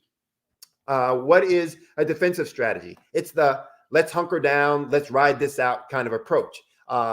Often people will use phrases in the business community about let's get back to basics. Let's get back to fundamentals. Let's focus on efficiency and doing things the right way. So there's a lot of focus on cost saving, cost cutting, cost controls. Again, it's the let's ride this thing out and let's keep our costs as low as possible so we can maintain profits until we get to the other side of this thing. That's not a bad strategy, but it's a limiting strategy. How do we do this? Often we will manage our vendors to reduce our cost of raw materials. We'll manage our vendors to get better credit terms so that our overall cost for buying those same products will be lower. We will reduce inventory so we don't tie up as much capital. Finished goods inventory, work in process inventory, raw materials inventory, all will be reduced in those times where we want to make sure we're reserving more capital. We'll reduce labor and labor costs, reduce overtime, reduce the size of bonuses or commissions, sometimes cut out labor and eliminate folks. We'll go to discount pricing, trying to generate more sales and to take market share from others. These last two, I will tell you, are usually a part of a death spiral. And by death spiral, I mean the more we do it, the more our business starts to go down. Reducing labor as a cost-saving strategy is usually not the best solution. May be necessary if you really are being inefficient, but you were inefficient before. This situation is only accentuating or illustrating the issue. Discount pricing generally never works as any pricing strategy, and I'm not a fan of it. In my consulting practice, if I have a client that's doing it, I tell them to stop immediately. And for lots of reasons that I can't go into right now, but if you're interested, follow up with me later, and I can give you all of the details on why discount pricing is a wrong strategy and not one that any good business should be using. But these are strategies in general that folks who are in a defensive mode will use. And again, the first three, managing your vendors to reduce costs, managing your vendors to get better credit terms, managing your inventories to reduce capital that's being tied up, all are good things, but all should have been being done beforehand. Again, what happens is during a crisis and a period of instability, we start focusing on those things more when we should have been focusing on them all the time. What are aggressive strategies? Aggressive strategies are for folks who think about this instability, this change in conditions and environment and paradigm as an opportunity. They say, let's take advantage of this. We have an opportunity. So their usually strategies are about expansion or growth. So how can we take market share from folks who are not ready for this instability, or who are not positioned right, or who have been inefficient in managing their revenues and therefore their profit margins are slim and therefore can't, ride this thing out. Their focus isn't on doing things right. Their focus is on doing the right things. So they focus on effectiveness versus those folks who were focusing on defensive strategies were focusing on efficiency. These folks are focusing on effectiveness. And so if we're going to be doing the right things, we're in the right spaces, targeting the right markets with the right products and services. So in this case, we're looking to take market share away from our competitors. And what are the strategies that are going to allow us to do that? Given this new instability, given the new change in paradigms within the market and the environment, given the change of needs, pain points, wants of our target market and our customers, we'll start addressing those things. How can we expand usage of our existing products or services? So that's an aggressive strategy. We have these existing products or services. Given this new market, this new instability, this new dynamic, this new paradigm, how can we repurpose for a bigger market, for a different market, for an additional market than what we were doing currently? Third kind of aggressive strategy might be, well, how do we identify new markets and segments to actually serve, new geographies, new demographics, new psychographics? So geographies, everybody understands, new territories, new countries, new regions. Demographics, folks understand it's, this younger market, this older market, this market with, this kind of income level, yada, yada, yada. Psychographic, though, is something that most folks don't always look at or think about. Psychographic are organizing those folks in the ways that they think or in the way that they are living as a lifestyle. Dual income, no kids. The silver, generation. Any of those kinds of things. There's an assumption about what their mindset is, the ways that they're thinking, the problems that they have based on the psychographics of it. And we might look at, going into new markets when we are taking on these aggressive strategies in this time of instability. And the last might be creating a new niche, a new sliver where we create a new benefit to a new market, or tout an existing benefit that we have with our current product to a new market. So all of those are examples of aggressive strategies. So, here's the, kind of spoiler alert. We should always be taking aggressive strategic approaches to the business, not just in times of instability, not just in times where, there's danger ahead, where, entering a period of high inflation or potential recession. The things that I just talked about are things that we should always be doing. So the question is, well, why don't we then? Why don't we get anxious and afraid, vulnerable, hopeless, et cetera, when a recession is forecasted? And why should we not be getting anxious and afraid when a recession gets forecasted? If we're always focusing on the business with an aggressive mindset, we tend to not be nervous, not get bent out of shape, not feel hopeless, not feel vulnerable when a recession gets forecasted. When we don't do those things, when we're not doing those things, that's when we get concerned. Am I going to be okay? Is this going to be right? So you should be thinking right now, am I worried about a recession? Is one coming? How do I feel about my business relative to it? What would be my normal approach?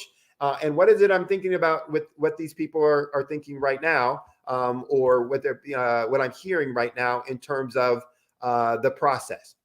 It's one of those things where if you understand who you are as a person, how you tend to do things, and what the right approach should be, it can help you navigate your decision making when you're actually faced with that.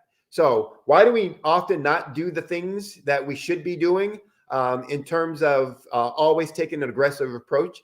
I always talk about the Pareto rule and what we always know as the 80-20 rule, where 80% of whatever activity or outcomes that we're wanting are generated by 20% of our actions. And in business, what that means is 80% of our revenue and our profits are generated by 20% of the things that we do on a daily basis. And vice versa, we spend 80% of our time each and every day on things that only generate 20% of our revenue and profits. That sounds crazy. That is crazy. And the question is, why do we do it? And we do it for very well-intentioned reasons. We think we're spending time on things that are important and critical when what they really are just firefighting, rat-killing ideas or activities. And those are my terms. Firefighting are things that seem urgent and imperative, that we got to go knock this out right now. And I personally, as the business owner, need to be working on this right now. Rat killing. Nobody likes to be around rats. So when we see them, we want to kill them right away. So when we see something ugly in our business, we want to go take care of it right now. That may not be the right thing to do, especially if you are the owner, founder, CEO, chief executive officer, and responsible for leading the organization to the next level.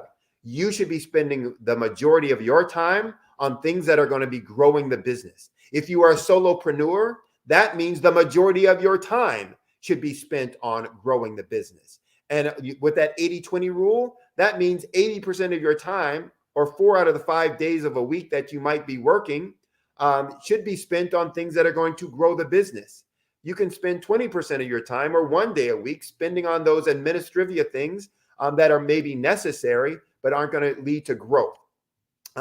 So what are the 20% of things that drive the 80% of results?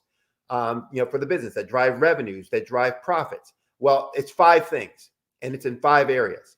And this is for all businesses. I don't care how large or how small, how new or how old, whether you're a startup or whether you've been around for the last 30 years. The growth of revenue and profits come from the same 5 areas for all businesses. That's more leads. That's more conversions of those leads. That's more transactions of those customers, meaning that you're getting them to buy more of your products and services. That's the ability to charge higher pricing because of the value proposition that you're providing to those clients. And that's more profits deriving from lowering your costs through higher quality, more efficiency of your operations and activities. So when I work with my clients, we focus on only those 5 areas, because that's where we're going to get our growth from. And because we spend time on those 5 areas, we are going to, and when I'm working with my clients, I should also highlight that I spend my time helping them identify procedures, process, behavior changes that are going to be implemented to make those changes. Why? Because they're systemic, which means we will put in a process or procedure that causes that behavior change so that it will be there for all time, in good times and in those unstable, scary times like inflationary or recessionary periods that are going to cause us to always be doing the right thing and therefore always having our businesses on a growth path. So I'm running out of time, and I want to be conscious of that. Just checking. I will go into one, as an example, one area that I'd like to, highlight. What do I mean by that? So in the areas of leads, and I use leads because it's the most critical, most important thing from an organization. When things are going great and we're fat, dumb, and happy, meaning that, our business is fat with sales and revenue coming in, we don't spend as much time really thinking about new clients or customers. In fact, there are some businesses that will say, we're not taking on customers right now. Have you ever called a doctor's office and them say, sorry, we're not taking any more patients? Happens all the time. Doctors, dentists, sometimes lawyers. Well, that also happens with other kind of businesses. Well, we really can't do anything right more. We're not looking for new business. We're not going out advertising or promoting ourselves, etc. Well, that makes no sense because as soon as something turns down, becomes unstable, we start losing sales. All of a sudden now we want to do new things that we don't have any practice with doing. And we're having to maybe educate people that don't know anything about us because they've not heard from us or heard about us in a long time. So one of the things that we want to do for lead generation is always have a process and system in place for it. But that starts with good marketing, and good marketing starts with really 3 things. One, having something good to say, saying it well, and then actually just repeating that over and over and over again, having that structure and that process in place. Having something good to say, though, starts with understanding yourself as an individual, for a CEO or a founder or solopreneur. What is unique about you? What is your strength that you do better than most or better than all that people should know about and understand, and that allows you to get success? The same you want to know and understand for your business. What is unique? And by unique, I mean truly something that I can say about me or that I can say about my business that no others can say. And I can say it in a ways that I can prove and demonstrate it so that others can see it, not just that I'm, making some wild statement. It's not platitudes. And platitudes would be something like, we have the best product, or, we've been in business for 30 plus years. Those are platitudes that don't mean anything, to a prospect or to a client. For them, they have a problem or a need. We call them pain points. So they have a problem that they have that they don't want, or a benefit that they want that they don't need, or that they need, and that they're looking for. And we need to identify what is unique about us that we can use to solve or resolve their pain point. What is unique about me that I can use to eliminate their problem? What is unique about me that I can use to generate or derive that benefit that they want? And when I understand that, then I'm going to be able to communicate in ways that they will find valuable and that they will listen to, that will make them stop, focusing on the problem that they have or the need that they want, and ask you for more information about your product and services. So there's also a whole, what I call a conversion equation, approach that we should have, and phases or aspects that we should have in all of our communication. And we get into that once we understand first and foremost, what's unique about me? How are my customers, or what are their pain points, and how can I use this to solve their problems? And then once we have that, we have the message, what we're going to communicate, and how we're going to communicate that. Then we simply make sure we're doing that in the right places, and doing that frequently over and over and over again, so that we can now have customers contacting us on a continuous basis. And how do we bring them into the fold? So it's one of those examples of process, creating structure. That's not about money. That's not about I need to buy a ton more ads. I can get those leads as a small business owner. I can get those leads through my networking process, and knowing how I communicate and who I'm looking for and what to communicate to them when I find them. I can do that through flyers that I pass out.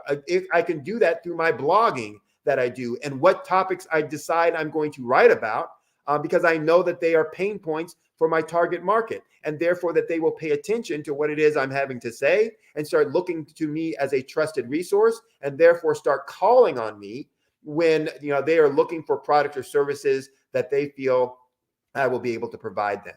So those are ways that we provide structure, provide process, provide behavior changes in ways that start allowing us to be functional in these 5 areas for all time, so that we can always be in an aggressive strategy mode. I am running out of time now. I'm not going to be able to go through more examples, but one, I want to thank you for listening to what I had to say. I also want to give you some information about how you can reach me and get more information. So first of all, you can go to my website. If you want to get more information, you can get a digital copy of my book. It's free. So you can get a lot more detail about what I'm talking about as strategies in these 5 areas. You can go to my website, which is www.solutionswithresults.com. Again, that's solutionswithresults.com. On that website, you can again get a copy of my free digital copy of my book. You can sign up for free training, where I will send you each week some information and some suggestions and training on different strategies within these 5 areas. You can also go to that website and you can ask me a specific question. I have a tab on there where you can ask me a specific question about your business, a problem that you're having or dealing with, or a suggestion that you're looking for to, move your business forward. And I will give you a targeted response, a very specific response to your question within 48 hours. You can also get information about what I do, how I do it. And if you're interested, then you can have my contact information for my email, my phone number, to reach out to me, to talk in more depth and detail. I also do workshops, seminars, and talks on a lot of these topics. So happy to, to be able to provide whatever insights I can, for any of you out there. So thanks again for listening. Look forward to hearing from each of you. Should you have a need or have an interest, or want to collaborate, or simply get some more insight as to what you can do with your business. So with that, I'll talk a little bit more then about the Black Business Expo. The Black Business Expo, as I said, is a fundraising opportunity. So we are looking to raise funds for high school students, actually for students K through 12, and those who are going on to college. We're also looking to help fund K through 12 entrepreneurs. So that's our mission. That's why we're here. That's why we do these things. You can help by contributing and donating. So the expo is a fundraiser. You can go to the website, www.blackbusinessexpousa.com. Again, that's www.blackbusinessexpousa.com to donate to the scholarship fund. You can also use Cash App. It should be scrolling on the screen below you, and use the account $BBX USA. Again, that's $BBX USA. Our goal is to give laptops and up to $5,000 to 10 students. So students, you can go register online at www.blackbusinessexpousa.com. Every dollar counts. So I want to remind you, donate to the scholarship fund. I also want to take time to thank our Black Business Expo USA sponsors for the month of September 2023. Those sponsors include NC 100, Moody Capital Partners, Suede Soul, Lotus Richer Coaching and Training, Carolina, Virginia Minority Supplier Development Council, Step Management, BHS and Associates, Margie McLean Foundation, Genius is Common, Earth Essentials, Milani Shani Global, the Executive Women's Success Institute, the Quality Coaching Company, Superwoman Business Services, Creative Force Studios, Lee Entertainment, Artistic App Design, and Black Business Expo USA. Thanks again for listening. Stay tuned for more programming. Remember, genius is common, and I'll see you on the other side. Are you a forward-thinking entrepreneur or business owner? The world is changing faster than ever, and it's time to pivot and adapt to the future. Hello LLC is here to help you do just that. Hello stands for helping enterprises leverage leading-edge optimizations. Our innovative solutions can streamline operations, reduce overhead costs, and give you a competitive edge in a market projected to reach $5 trillion by 2030. By pivoting to the metaverse, businesses can tap into a rapidly growing market that is projected to be a significant part of daily life for 25% of Americans by 2026. As a full digital metaverse agency, the Hello LLC can help you create custom solutions to streamline operations, increase productivity, reduce costs, and drive brand recognition. Why should you pivot to the metaverse with the Hello LLC? By leveraging cutting-edge technology, you can provide immersive experiences for your customers, expand your global reach, and unlock new revenue streams. Contact us today to make the pivot.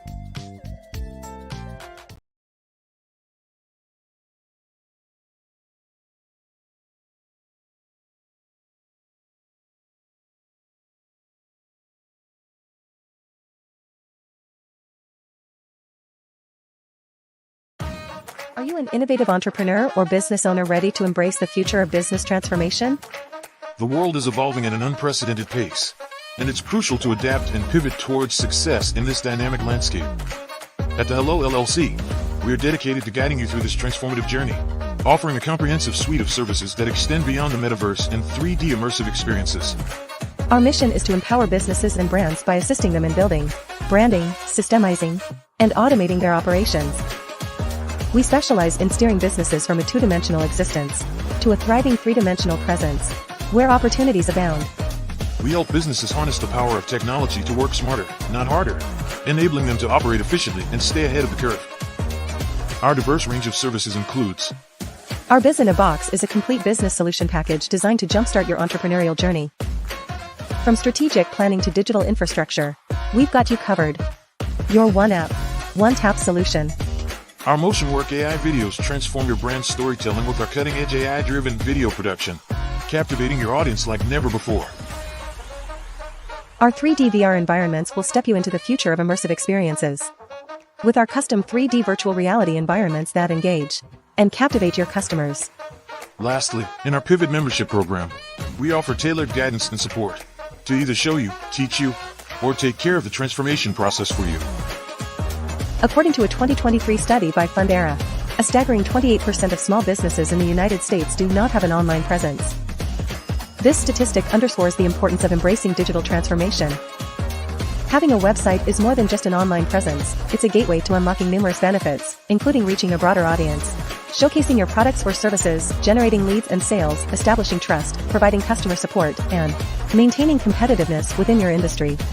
The Hello LLC is committed to helping you excel in all these aspects of modern business, not just limited to the metaverse alone. Why should you choose the Hello LLC to navigate this transformational journey? By partnering with us and harnessing cutting-edge technology, you can provide immersive experiences for your customers, expand your global reach, reduce operational costs, and enhance brand recognition, all while working with a company that holds integrity in high regard. Our commitment to ethical and principled business practices ensures that your journey towards success is not only innovative, it is also firmly rooted in trust and transparency. Don't wait. Take the first step towards a brighter business future. Contact us today to explore how we can support you in developing a remarkable digital presence and immersive experience that will leave a lasting impression. At Fanbase, we're focused on giving a voice to content creators and diversity from all backgrounds. Entrepreneurs, musicians, fitness enthusiasts, foodies, makeup artists, influencers, everybody can create a Fanbase page and instantly become a paid content creator. To make your content exclusive, first upload or choose the picture or video you'd like to share. Next, click the exclusive content button. Then click the exclusive content agreement button. All exclusive content must be owned and created by the user. Exclusive content and their creators are protected from copyright infringement by our Fanbase terms of service. That's it! Exclusive posts can be found at the far right tab of any profile and is also identified with a Fanbase banner in the feed. Exclusive posts can be unlocked by any user by subscribing or using Loves. So what are you waiting for? Subscribe to your favorite content creator or start creating exclusive content today. Fanbase, subscription social media.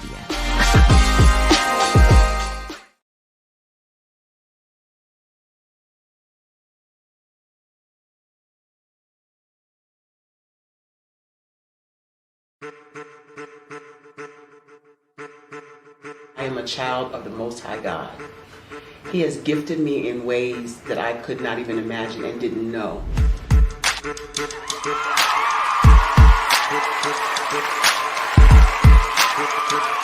There was a time when I didn't know who I was. I listened to other people tell me who I should be, what I should do. I listened to people telling me that I should be a boutique owner, that I should be a construction manager, that I should be a laborer. Have you ever felt like you should do something else, be something else, go somewhere else, be wherever you wanted to be, and you felt like you were in a box? Anybody in the room? And you couldn't get out? Anybody in the room? And you kept trying to go and go and you couldn't get out? Anybody in the room? But let me tell you, you need to rock the box. Rock the box.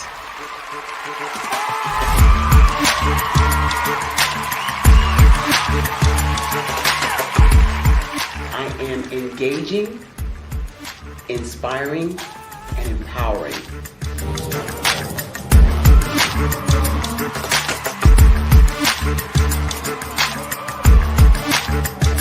I would give you everything I know. Just by touching you, if I could, by osmosis, give you every single thing I've learned, I've gone through, I know I would. We know that's not possible, but as it is possible, I love to share information with people. Some of you out there, people have told you that you can't be, you can't have, you can't do. But I will tell you, like Kingston said, you can, you must, and you will. If it's to be, it's going to be me. You got to say it. If it's to be, it's going to be. If it's to be, it's going to be. If it's to be, it's going to be.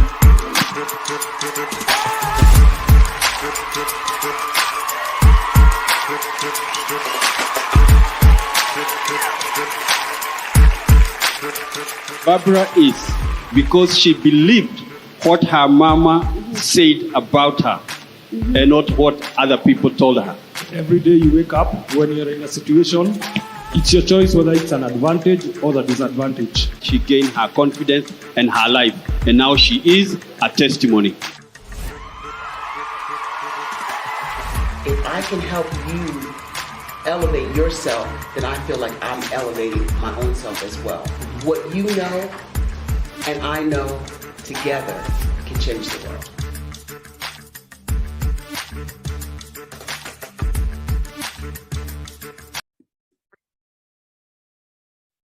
Hello, I'm Dr. Madeline Ann Lewis, President and CEO of the Executive Women's Success Institute. And my genius is helping women accelerate the path to success. You know, I was blessed to have strong women in my life who encouraged, motivated, and pushed me to do my best and to never even think about giving up on my dreams. So I say to women, we must show up to rise up. We have talents and potential, but who will see them if we don't speak up and get noticed? I know that women are a tremendous resource on this planet, and there is nothing more fulfilling than helping a woman tap into her full potential. I do this because I want to be a part of helping as many women as I can to show up, to rise up. I do this because genius is common. Did you know women represent just 3% of Fortune 500 CEOs and less than 15% of corporate executives at top companies worldwide? Have you wondered what the secrets are to getting into the top ranks, whether in the private or public sector? Do you want to figure out how to stop being held back in your career or passed over for promotion? Then you're in the right place. Hi, I'm Dr. Madeline Ann Lewis, President and CEO of the Executive Women's Success Institute. I have decades of experience in the military, the federal government, and corporate America. And my mission is to help women succeed and tap into their full potential. I want to reach 1 million+ women around the world to become the leaders they are meant to be. So if you want to move into a management or executive level position, or maybe you are a female veteran transitioning out of the military into business entrepreneurship, then reach out to the Executive Women's Success Institute at 301-693-3284. Let us get you on the fast track to success.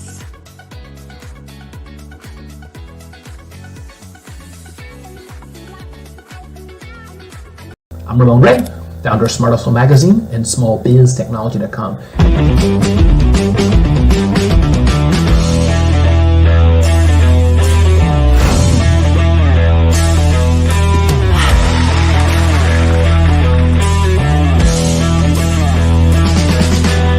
You're here today to celebrate small business success. Stand up on your feet. rocked the house. Hey, thank you. It was amazing. Didn't we learn? For me, success comes from failure. One thing not to do is shake somebody's hand like this.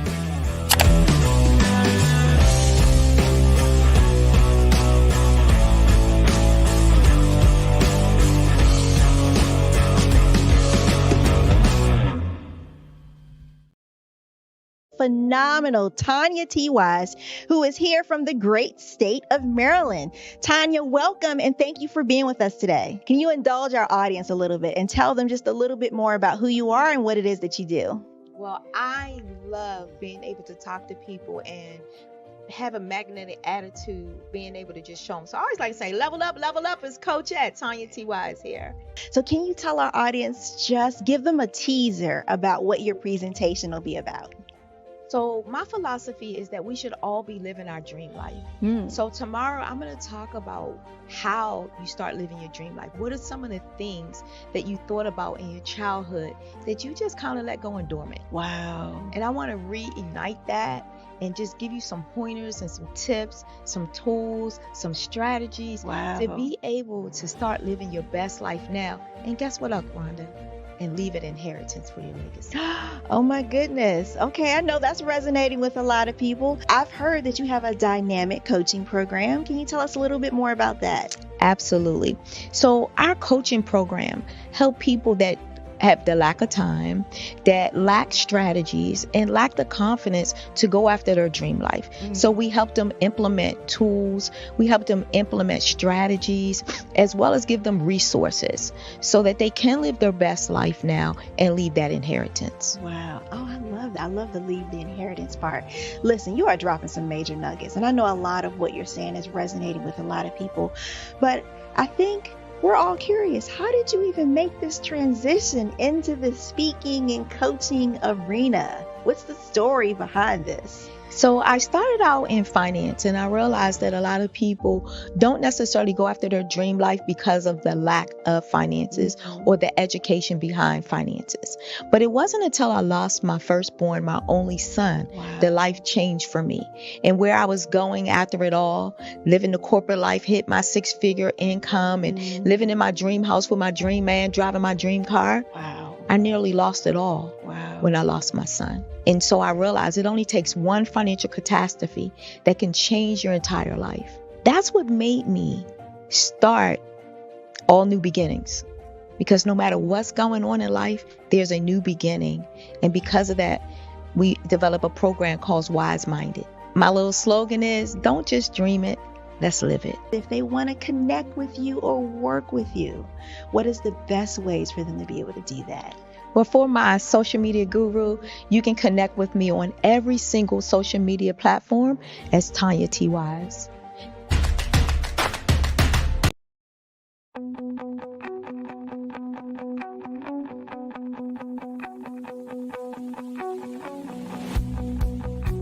I am Black Business. From the moment I wake until the time I sleep. Yes, I am Black Business. I am Black Business.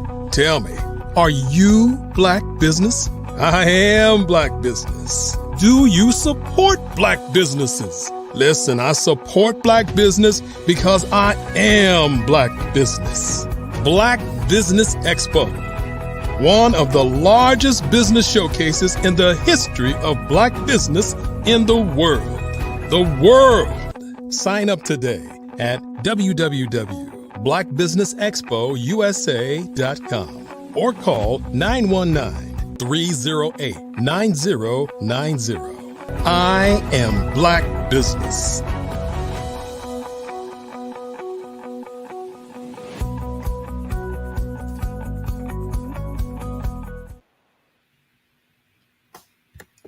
Good afternoon, business owners, entrepreneurs, thought leaders, and corporations.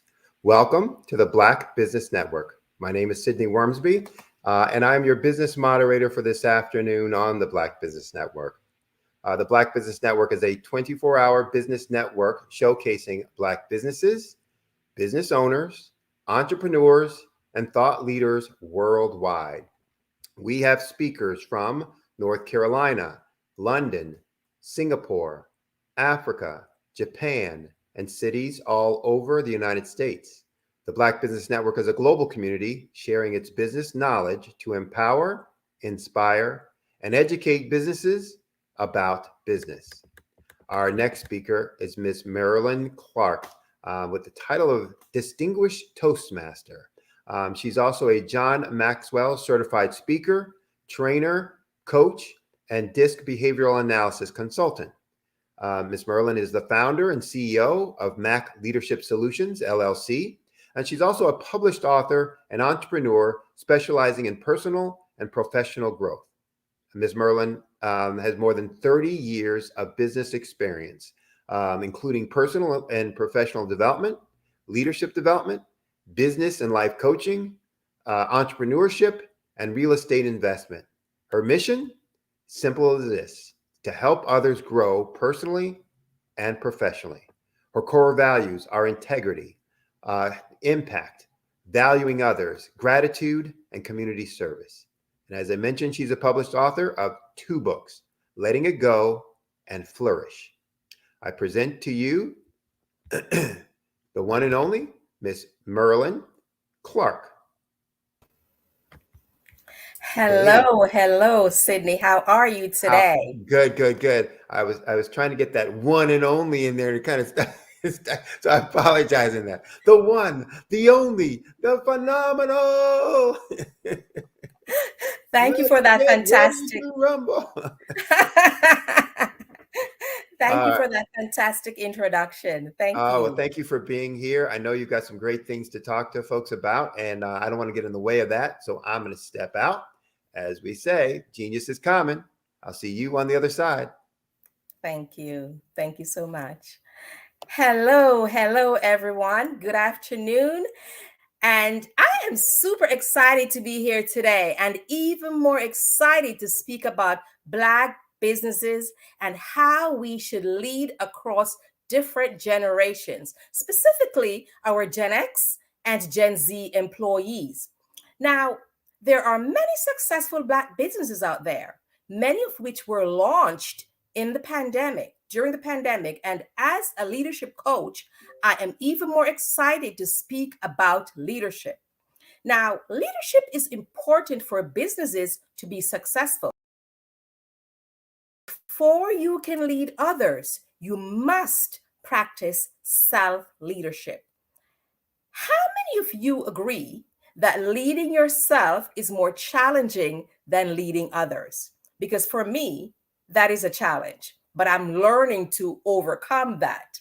All right? Because when we lead ourselves, we have to embrace and practice emotional intelligence. We have to be disciplined. Yes, leadership matters.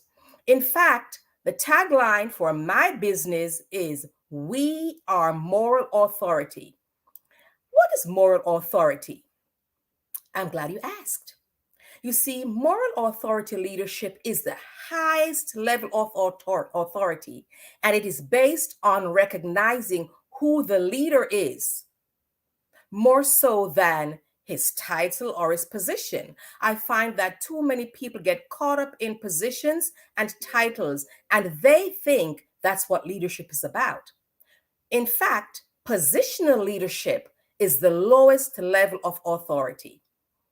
For example, if you have someone who has grown through the rank and you've identified that they could be a good leader, and you give them the position of a leader without providing them with leadership skills, how does that serve them and the company? Moral authority leaders are given this recognition by the people they lead. These leaders are competent, they are courageous, consistent, empathetic, and they are resilient. Now, let's talk about competence, as I alluded earlier. When you promote someone into a leadership position, it is important to make sure that you give that emerging leader the training that they need, the leadership training that they need, communication skills training. And competence means you're a constant learner. You embrace learning. You are lifelong learners and you train your teams. You're also courageous. You see, in businesses, you will face obstacles. It's not if, but when you face them. You see challenges as opportunities to learn and grow. Moral authority leaders plow through their obstacles. They do not abandon ship when trouble comes. They grow through their pain and challenges, and their teams watch them as they go and grow. You see, your team members are watching you. They are observing how you react, how you behave when you face obstacles. Are you practicing emotional intelligence when you go through those challenges? You're empathetic.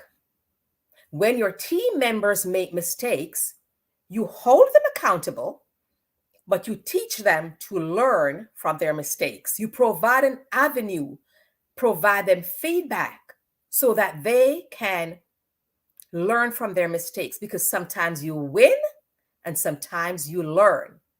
They document their mistakes so that they do not repeat those same mistakes. And they use those documentation as a stepping stone to success. Let me repeat that. We can use our failure as stepping stone to success. Moral authority leaders recognize that failure is the condiment that gives success its flavor. Now, with this approach to mistakes, their employees are more likely to step outside of their comfort zone into their growth zone and be innovative and creative. They are now willing to take calculated risks. Now, they will speak up in meetings. They will share their ideas. They're not shrinking back because they know that they have leaders who will support them if they make mistakes and provide an opportunity for them to learn from their mistakes. Now, that's it for moral authority leadership. Let's speak a little more on success. Success is achieved when business owners and leaders have specific characteristics. Yes, and these characteristics are vision, integrity, decisiveness, effective communication skills, accountability, optimism, empathy, and they embrace diversification. Now let's dive into these characteristics or core values, if you will. When it comes to vision, great leaders have a clear strategic vision for the future, and they know how to communicate that vision to inspire their employees, their followers. Because if you can share your vision with your employees and inspire them, you will get their buy-in and they're more likely to perform and help you live that vision. You're transparent. Integrity versus reputation. Now, reputation is what people see. We want to maintain a good reputation. We want to protect our brand. And that's what people see. We're honest, we're strong, we have strong morals, and we lead by example. We build trust and respect from team members. Integrity is who we are at the very core. It's who we are all the time, regardless of who is around. When it comes to decisiveness, these leaders make difficult decisions promptly and firmly using expert input. This demonstrates their confidence and it earns support from their peers as well as from their teams. When it comes to communication, they practice active listening. In other words, they are listening to understand what is being spoken. They're not listening to reply and interrupt. They're transparent. They embrace collaboration. And this helps you to connect with your teams and provide clarity, and it builds loyalty. Loyalty not only with your employees, but also with your clients, your customers. You embrace accountability. You hold yourself and your team members accountable for goals which conduct and drive results. You embrace optimism. You demonstrate and embrace positivity and confidence that goals can be achieved. And what this does is energize and motivate your teams. You practice empathy. You truly care about people. You listen to understand, and you have a diverse perspective, which allows connection and inclusion. Now, speaking of diversification, let us discuss the differences and similarities across two generations. There are differences across generations, the millennial, the Gen X's, the Gen Z's, but today I will speak specifically on the Gen X and the Gen Z employees. Because unfortunately, many leaders lead all their generations similarly, and that's a mistake. You have to lead them differently. In other words, you have to get to know the Gen X's and the Gen Z's and see what their preferences are. When it comes to communication preferences, it is important to provide personality assessments for your team members. Why? Why do we need to do that? As a DISC behavioral analyst, I can speak on this. You need to know their personality style as well as their communication style. In order for you to achieve success, you need to communicate differently based on people's communication and personality styles. You need to learn how to adjust your style to theirs given the situation. For the Gen X employees, they value direct and clear communication. They appreciate open and honest, transparent communication from their leaders. They prefer in-person interactions and formal communication channels such as meetings and emails. That's the Gen X employees. Now, the Gen Z employees are more comfortable with digital communication. They often prefer instant messaging, social media, and video calls. They appreciate concise and visually engaging content. However, they still value face-to-face interactions for building personal connections. How would you lead them? What's your leadership approach then for them when it comes to this? Business owners and senior leaders should communicate clearly and straightforwardly with the Gen X employees, ensuring that information is provided through meetings or well-structured emails.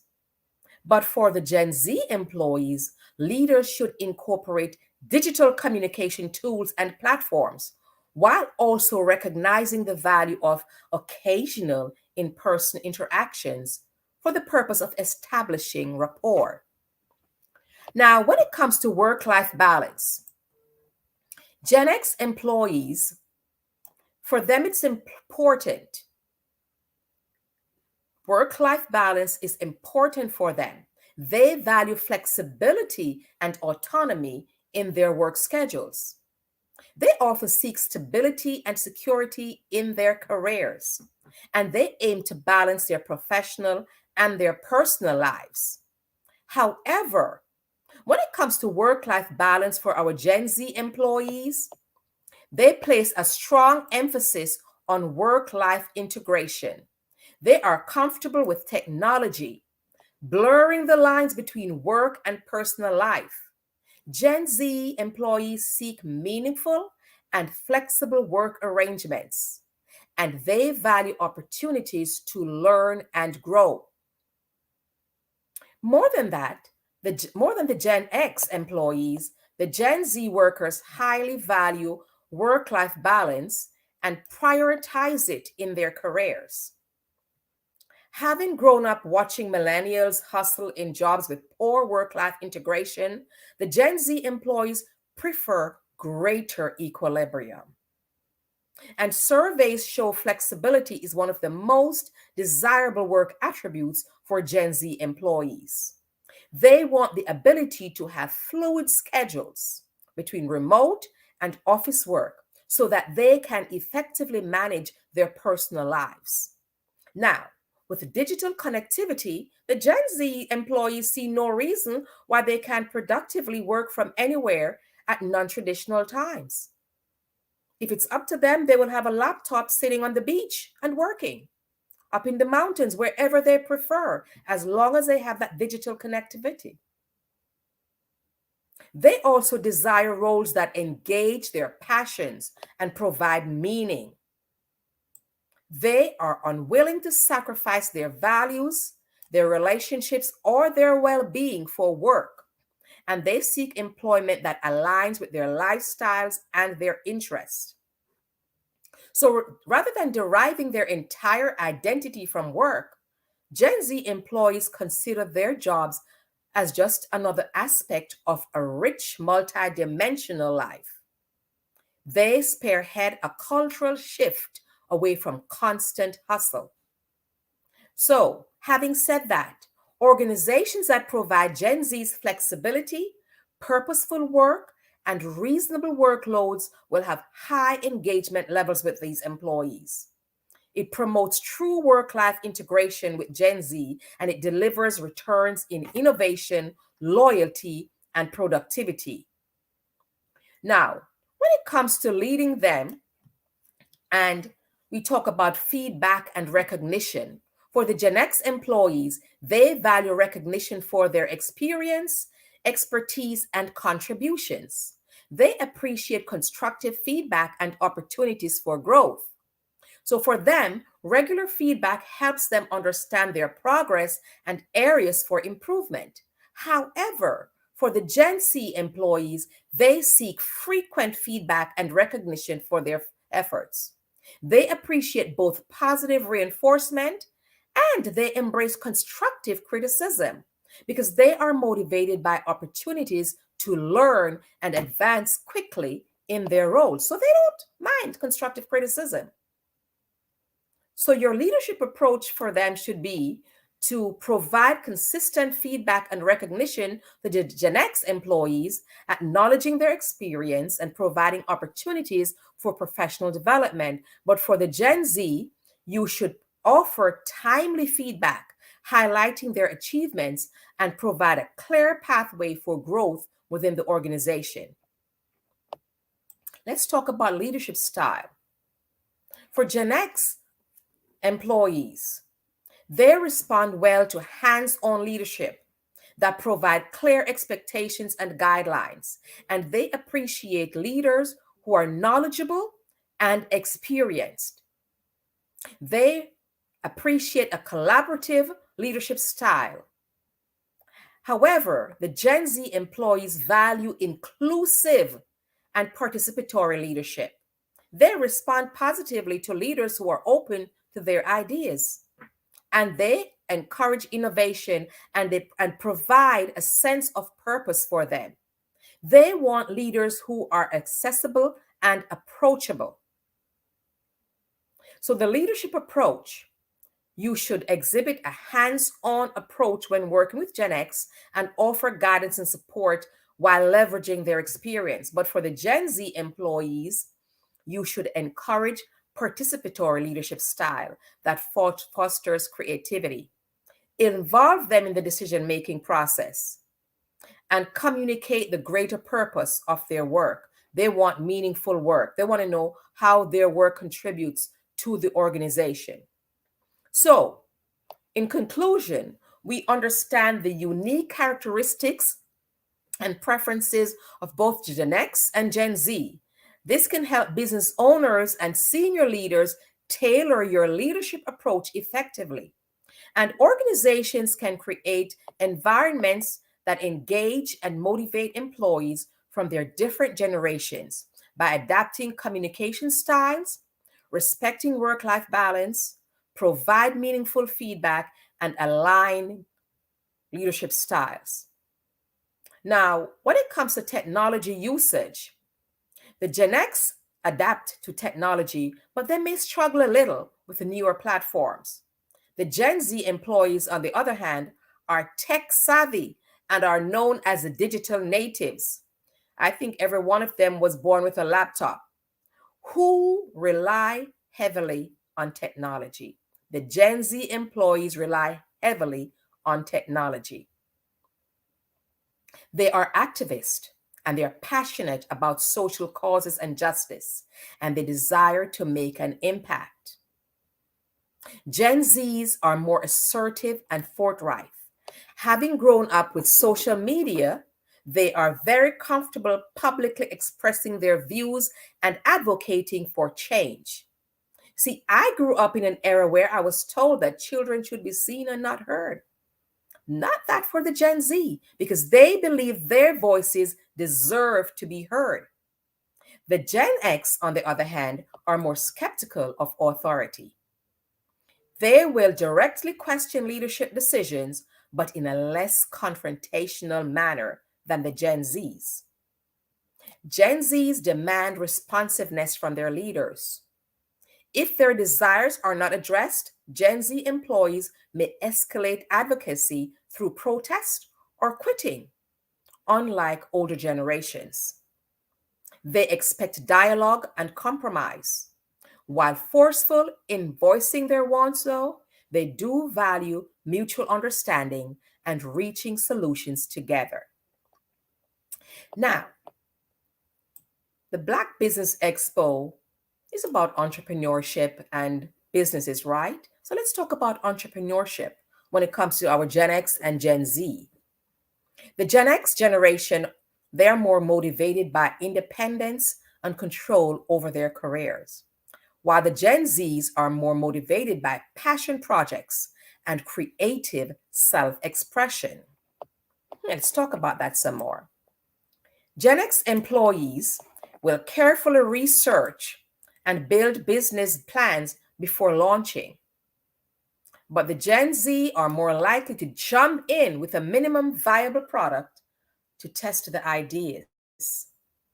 Gen X employees, they use entrepreneurship to capitalize on their experience and expertise, while Gen Z leverage youthful energy and digital skills. As I said before, they're digital natives, they are tech savvy. Gen X build networks and partnerships carefully over time, while Gen Z harness online network and influencer marketing. Social media.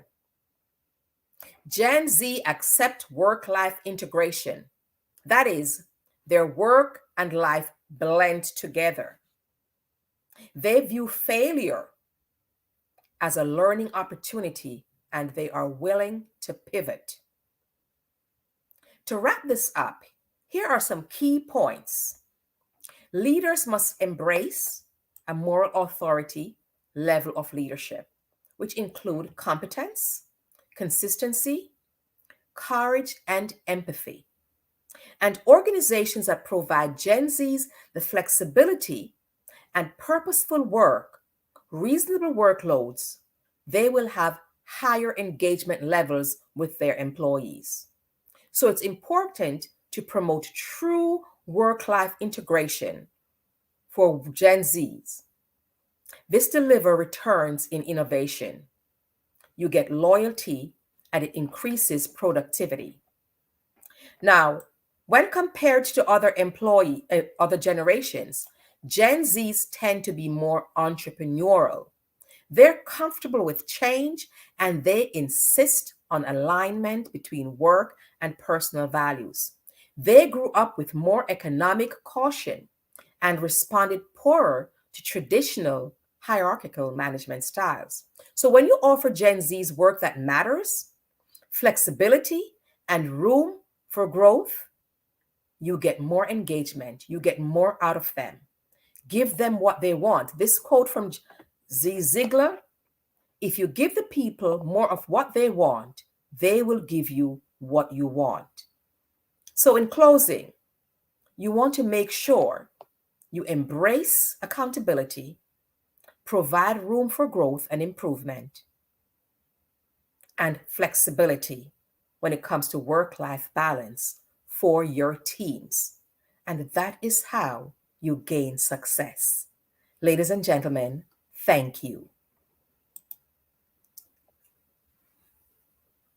Now, if you want to reach me and learn more about my service, I am Merlin A. Clark, the founder and CEO of Mac Leadership Solutions, LLC. I am a DISC consultant, and I help you assess your personality style, your communication style, help you adjust your style, coach you through that. I am a business and life coach, a keynote speaker, a trainer, and I help you unlock your potential to be the best version of yourself, to bring out that inner greatness, because we all have it inside. It's a matter of getting someone to help you bring it out on the outside and live your full potential, what you were placed here to do, add value to others. Thank you so much. Did you know that approximately 333.34 million businesses exist today, according to a report from 2021? And you may be one of those businesses, or maybe you're not in the business market yet, but you're aspiring to be a business owner. Well, guess what? You're in the right place at the right time. Because let's face it, everything is about timing and opportunity. Hi, my name is Dr. Lotus Richey, and I'm the CEO and founder of the Lotus Richey Coaching and Consulting, LLC, along with the Lotus Richey Ignite Show. 15 minutes of success with Dr. Lotus Richey, as well as books to boom your business and bring who you are. And today, I want to bring this amazing message to you about the Black Business Network and the Black Business Olympics. See, the Black Business Network and the Black Business Olympics is designed to help people just like you, that's right, that look like me, to take their business to the next level. Not just in your front yard or your backyard, but globally. The Black Business Network and Black Business Olympics is designed not to just help you survive, but to help you thrive. So join us today as we come together with businesses all around the world to support our students, our children, our young teens, our young entrepreneurs. What we do is we come together to help raise funds for students who are aspiring to be business entrepreneurs, who are aspiring and who are thriving in college. We endow them with a wonderful opportunity to gain scholarship of either a laptop or several thousands of dollars. And we invite you to help be a contributor to this amazing opportunity to help someone that looks just like you. So join us today at our website and let us connect with you and help you ignite and take flight in every area of your life on the Black Business Network and the Black Business Olympics. I'll see you on the other side.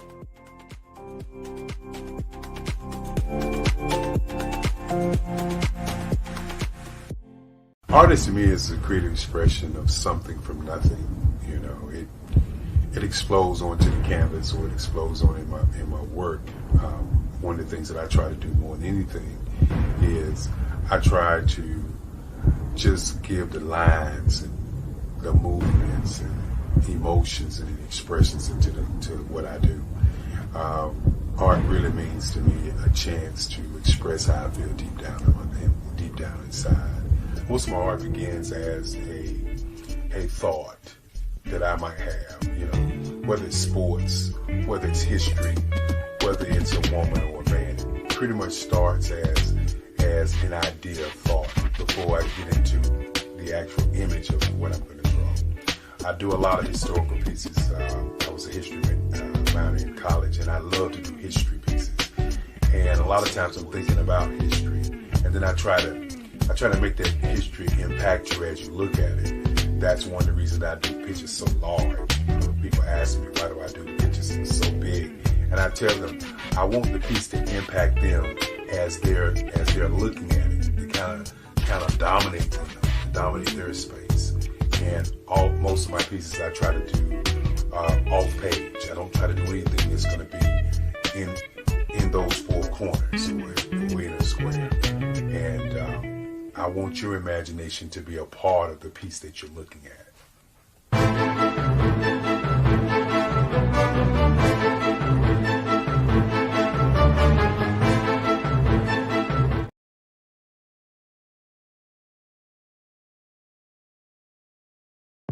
The Black Business Network and Black Business Olympics are essential platforms for Black business owners globally.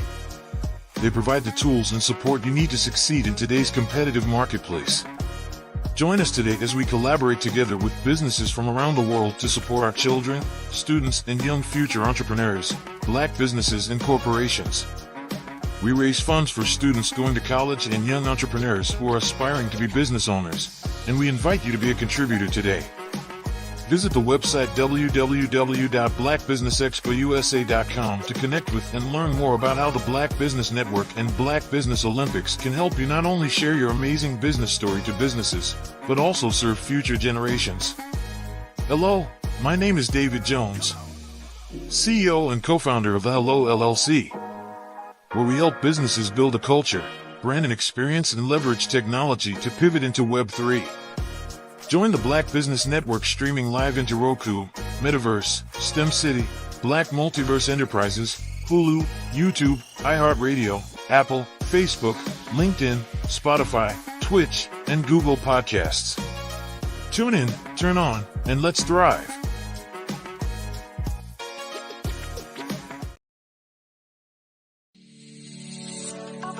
Did you know that our black dollar only lasts for 6 hours in our community? Yet other communities, their dollars last for 19 to 30 days.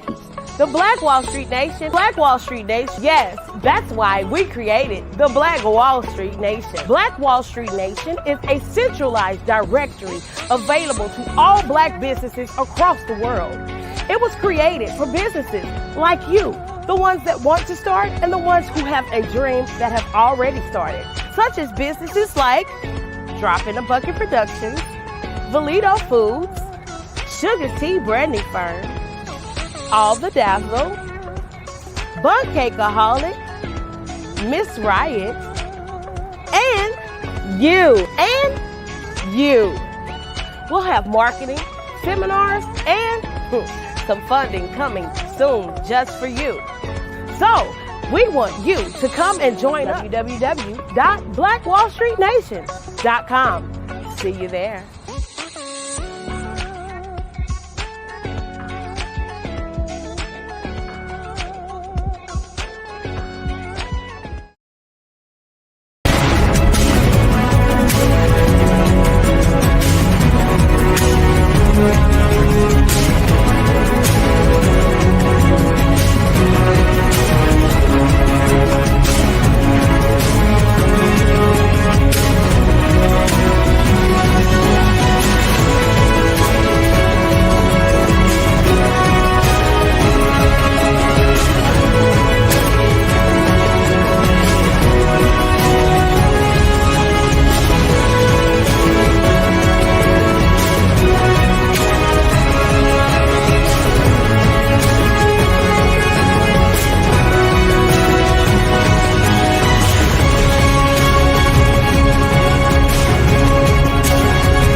Building relationships to get you known, get you connected, and get paid.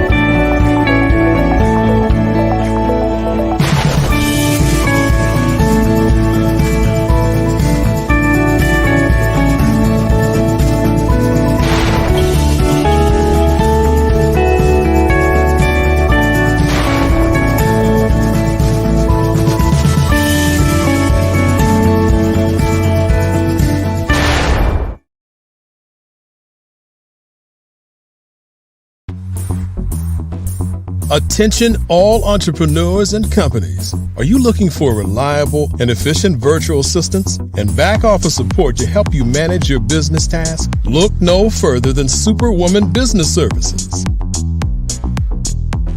Our team of virtual assistants provides a full range of administrative support services, including operations management, social media marketing, and much more.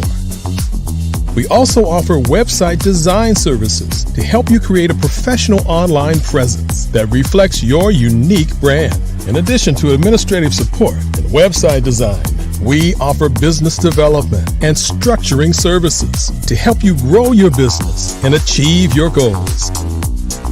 We'll work closely with you to identify areas of improvement and develop a customized plan to help you reach your full potential. At Superwoman Business Services, we understand that running a business can be overwhelming and time-consuming. That's why we're here to help you fly high and achieve success. Our virtual assistants are highly skilled, experienced, and dedicated to providing you with the support you need to thrive. Come fly with us and take your business to new heights. Let us help you become the superhero entrepreneur you are meant to be.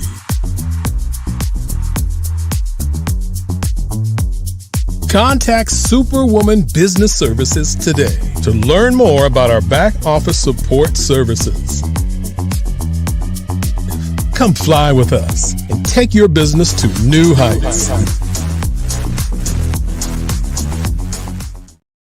I am from Washington, D.C., but I was raised in Durham, North Carolina. I came to Durham when I was about 5 or 6. And then I traveled back and forth to D.C. because it's where my people are from. One of the unique things about my family is my mother, she's also an artist. She does quilting. And she does a lot of artistic things. And then my son, he draws with both hands, his right hand and his left hand like I do. So that's kind of a family trait. And then my other son, he's a videographer, and my daughter, she works, she's a regional vice president for Sunglasses. When you start out drawing and sketching, you want to continue to explore, each avenue. I do pastels, I do pen and ink, I do painting, I do acrylics. I haven't done oils yet. But I try to do all facets of art. What I say to a lot of times to people is, you can't put yourself in a box when you're an artist. You have to explore. And over the course of my life, I've tried to explore different mediums. I also do sculpture as well. I choose my subjects by the intensity that they have in their faces or the intensity that somebody is moving, because I do more than portrait drawings. I also do I do abstract, and then I do figurative drawing also. Well, what happened in this particular show is that I started out trying to come up with something that would be a little bit different than what everybody else is doing. So I was working on a Barack Obama show, and they wanted me to do some paintings of Barack. And so what I did was, because of the deadlines, I kind of did it kind of fast. And then I realized when I was doing it fast, I enjoyed it. And so then I started doing other pieces the same way, and I started to enjoy those pieces also. And so I came up with this particular style. And it's a style of lines and colors. And what's interesting is that when I was in college, I did a show called Lines, Colors, and I talked about the boldness of the blacks, the hotness of the whites, and this is how this has come about, later on in my life. And the colors comes from a lot of the entertainers that I work with, where they wear different colors. They don't wear, your plain reds or your whites. They wear different colors, and so that's also another piece of what's giving me the colors. The subtitle of this show is Faces That Speak Life. That's real critical. Faces that speak life. Each one of these pieces is a life source and a life energy that's being put on display for people that are looking at them. You know, I always say in terms of my art, it's not important that I draw them. It's important what you get out of what I draw. You know, I don't try to just draw it because you like it. People wanted me to do prints. I didn't do prints. You know, people asked me to do different people, but the people that I choose are people that make a difference in the lives of people in the world. So the human landscape idea was, again, as I say, the lines represent your emotions, it represents your ideas, and it represents your journey as a human being. And that's why you get the different pieces and the different looks. And as you notice, I try not to do one look that looks alike another look. And that's what's the most important part of this show. Over the past few years, we've seen the growth of existing and new initiatives focused on financial inclusion, building global networks, and reducing the wealth gap in response to the idea there's not enough seats at the table. Whether their outcomes are to increase the representation of Black executives on corporate boards, ensure an inclusive global economy, or to create new U.S. African commercial pathways, the strategies are often carried out by separate programs. The question is, should they be? With the continent of Africa being home to more than half of the world's fastest growing economies, the youngest workforce, over 400 companies generating more than $1 billion annually, 700 generating more than $500 million annually that are poised for growth, and being the destination of nearly $5 billion in venture capital in 2021. Diversifying U.S. and Africa commercial engagement by building bridges between African businesses and their U.S. diaspora should begin being seen as mutually beneficial. From helping to reduce Africa's enormous capital gap to catalyzing two-way trade opportunities, the COVID-19 global pandemic hopefully has taught us that global challenges and opportunities are more interconnected than we thought. During the pandemic, African companies like Unicorn Flutterwave, insurance provider Reliance Health, ride-hailing app Yasir, and 54Gene, the continent's first bank of DNA on people of African descent, proved that when African companies have access to networks, capital, and information, they grow big, grow fast, and create solutions that are valuable to the world. This is why Be Direct was created. We are the first U.S.-based but African-centric board preparedness and board search company designed to connect U.S. Black talent and corporations to African businesses. Unique and fundamental to Be Direct's success is our process of helping board candidates adapt their experience and networks to an African context before they're connected to high-growth companies that are looking to locally and globally scale. From our focus groups with African business execs and government leaders, we don't ignore the sentiment that business is easy, but people are hard. Having a pool of board candidates with hard-to-access networks and extensive experience across the business lifecycle, including successfully raising capital, is table stakes for an initiative like this. So yes, we have that. But corporate or entrepreneurial success in the U.S. does not guarantee success in Africa. Developed alongside industry partners on the continent, our training program, Be Direct Prep, is designed to transpose their experience to create cultural comfort, understanding, and a commitment to helping businesses in Africa scale. Our board governance sessions are African, continental, and country-specific, integrated with cultural awareness and dexterity training, masterclasses led by African industry execs, and mentoring and coaching from African continental-based facilitators. But even more unique to Be Direct Prep, we cap off our training program with an immersion trip to help candidates that have not been to Africa before see and feel Africa's complexity and opportunity from African soil. We all know traditional network-based board placement has historically left a lot of us out of ever really being in the paid board pipeline. Our strategy supports the work of many great organizations that are successfully filling seats at U.S. board tables by creating more tables for those that are still left on the sideline. It's time to start seeing the role and value of U.S. Black talent and businesses on the continent of Africa differently. Old perceptions and habits limit economic inclusion. Let's transition Black talent and the African businesses they will support from the periphery of the global economy to its core. Living in a global lockdown, we all know now how fast local and global economies can change, and see the value of having businesses that hire, strengthen local value chains, and even grow globally. Status quo in any form holds back progress. We must democratize U.S.-Africa commercial engagement by socially and economically connecting cultures that have long been disconnected. It's time for Africa's U.S. diaspora to redefine their global value by helping African businesses scale continentally and globally.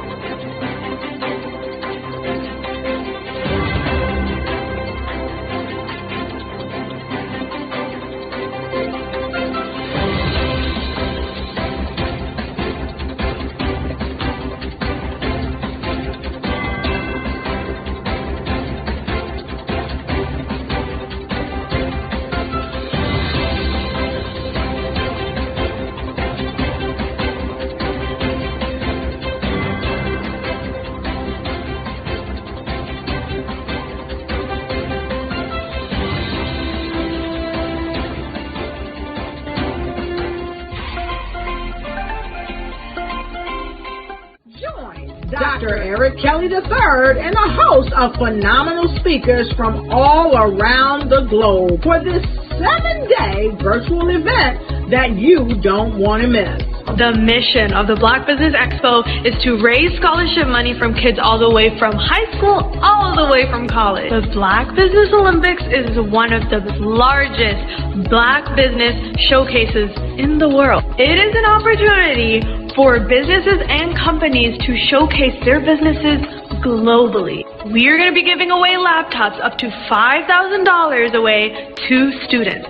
Again, I'm Olivia Appleberry, the founder of 2 Cents Finance and one of the speakers for the expo. I am so excited to see you there. For more info, go to www.blackbusinessexpousa.com or call 919-308-9090 and hope to see you there. I am Black Business. From the moment I wake until the time I sleep. Yes, I am Black Business. I am Black Business. Tell me, are you Black Business? I am Black Business. Do you support Black businesses? Listen, I support Black business because I am Black Business. Black Business Expo, one of the largest business showcases in the history of Black business in the world. The world! Sign up today at www.blackbusinessexpousa.com or call 919-308-9090. I am Black Business. I am Black Business. From the moment I wake until the time I sleep, I am Black Business. I am Black Business. Are you Black Business? I am Black Business. Do you support Black businesses? I support Black business because I am Black Business. Black Business Expo, one of the largest business showcases in the history of Black America in North Carolina. Join Dr. Eric Kelly III and a host of phenomenal speakers from all around the globe for this 7-day virtual event that you don't want to miss. The mission of the Black Business Expo is to raise scholarship money from kids all the way from high school all the way from college. The Black Business Olympics is one of the largest Black business showcases in the world. It is an opportunity for businesses and companies to showcase their businesses globally. We are going to be giving away laptops up to $5,000 away to students. Again, I'm Olivia Appleberry, the founder of 2 Cents Finance and one of the speakers for the expo. I am so excited to see you there. For more info, go to www.blackbusinessexpousa.com or call 919-308-9090 and hope to see you there. I am Black Business. From the moment I wake until the time I sleep. Yes, I am Black Business. I am Black Business. Tell me, are you Black Business? I am Black Business. Do you support Black businesses? Listen, I support Black business because I am Black Business. Black Business Expo, one of the largest business showcases in the history of Black business in the world.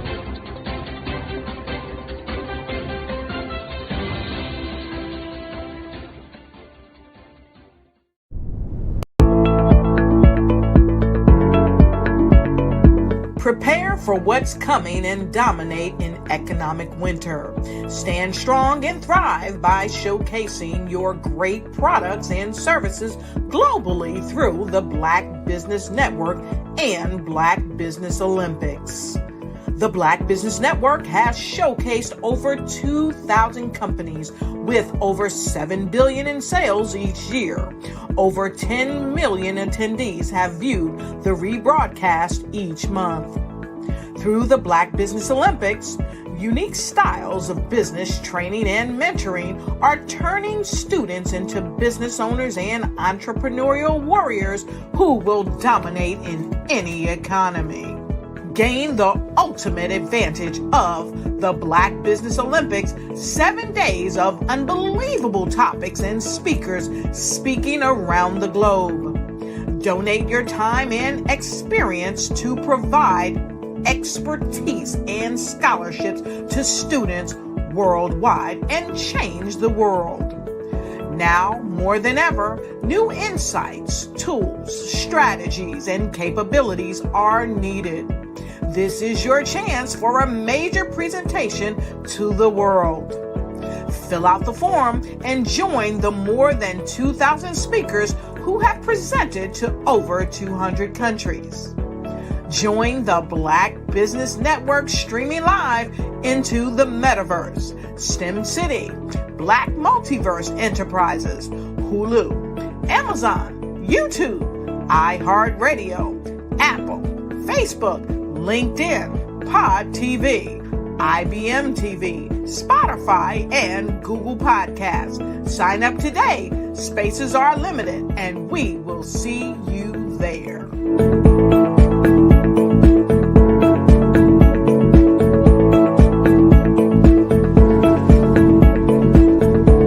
I was born in a little village on the island of Haiti. Many deadly diseases pounded me. It is as if they were on a mission to end my existence on this earth. I refused to give up. In 1983, I left Haiti and came to the United States of America. And I came with $5, 2 shirts. I didn't speak any English. I came to Atlanta. I got a job. I was a doorman. I was a doorman with a dream. What I used to come on stage. I'd rehearse this moment that I'm standing in front of you. That's the power of a dream.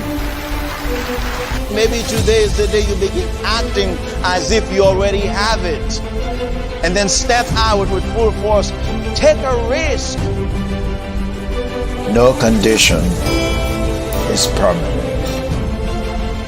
Don't let your situation distract you. You are chosen.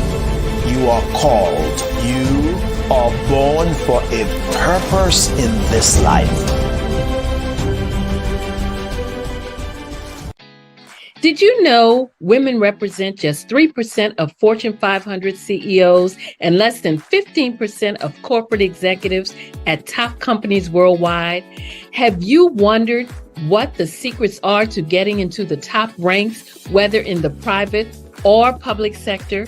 Do you want to figure out how to stop being held back in your career or passed over for promotion? Then you're in the right place. Hi, I'm Dr. Madeline Ann Lewis, President and CEO of the Executive Women's Success Institute. I have decades of experience in the military, the federal government, and corporate America. And my mission is to help women succeed and tap into their full potential. I want to reach 1 million+ women around the world to become the leaders they are meant to be. So if you want to move into a management or executive level position, or maybe you are a female veteran transitioning out of the military into business entrepreneurship, then reach out to the Executive Women's Success Institute at 301-693-3284. Let us get you on the fast track to success.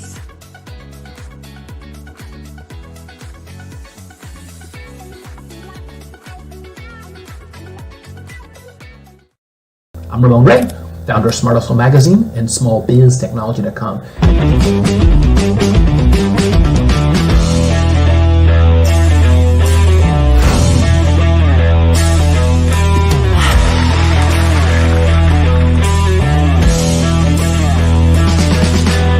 You're here today to celebrate small business success. Stand up on your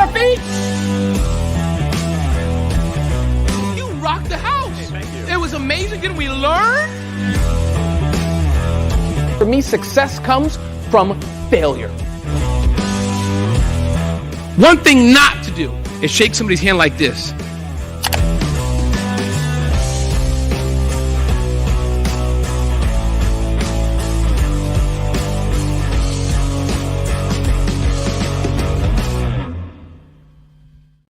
I'm Kennedy Harris. My genius is being an entrepreneur. I'm the CEO of K-Lock, a company where I develop my very own line of kids supplements. I currently market my multivitamin for kids to help combat weak immunity. During the pandemic, research has shown that having a strong immune system is key to fighting off disease. My vitamins are for kids, but adults can benefit from them as well. I'm adding a proprietary blend to my supplement line. I want to create my own blend so that I have a competitive edge in the marketplace. Staying healthy is important to me so that we live longer and have healthier lives. My website is klockproducts.com. That is Klock. Genius is common.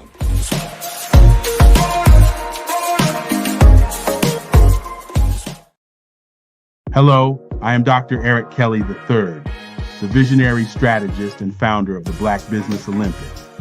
I invite you to showcase your Black-owned businesses on the Black Business Network global stage. The Black Business Olympics is a global Black Business Network platform that propels Black-owned businesses into the international spotlight. By showcasing your business on the Black Business Olympics platform, you can reach a worldwide audience of potential customers, partners, and investors. You can also establish yourself as a thought leader and expert in your field, attract lucrative partnerships, and more speaking engagements. In addition, the Black Business Olympics platform provides a valuable opportunity to connect and collaborate with like-minded entrepreneurs and business professionals from around the world. This can lead to new business opportunities, ideas, and relationships. Finally, by sharing your story and expertise on the Black Business Olympics platform, you can inspire and empower others. This is a powerful way to make a positive impact on the world and leave a lasting legacy.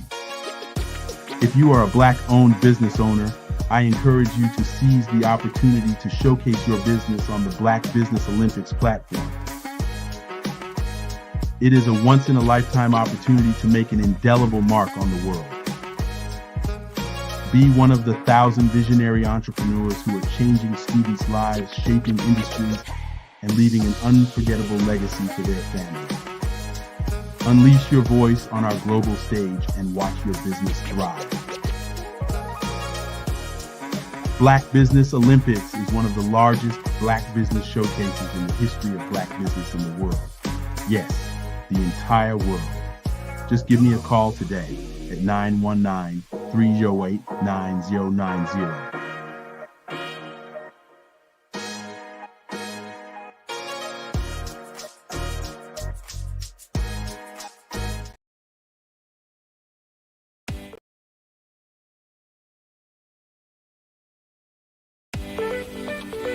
You are in the right place at the right time. The Black Business Network opens again for its Black Business Olympics, a 24/7 broadcast on business, strategies, global branding, social media marketing, finance, advertisement, and much, much more. Featuring the top, most powerful entrepreneurs and speakers and thought leaders from all around the world as they gather together for this phenomenal event. Join the Black Business Network streaming live into the metaverse, STEM City, USA, Black Multiverse, Pod TV, Roku, Hulu, iHeartRadio, Apple TV, YouTube, TikTok, Instagram, Google Podcasts, Facebook, LinkedIn, IBM TV, Spotify, and Twitch. Tune in today and be a part of this amazing movement. The Black Business Olympics welcomes you.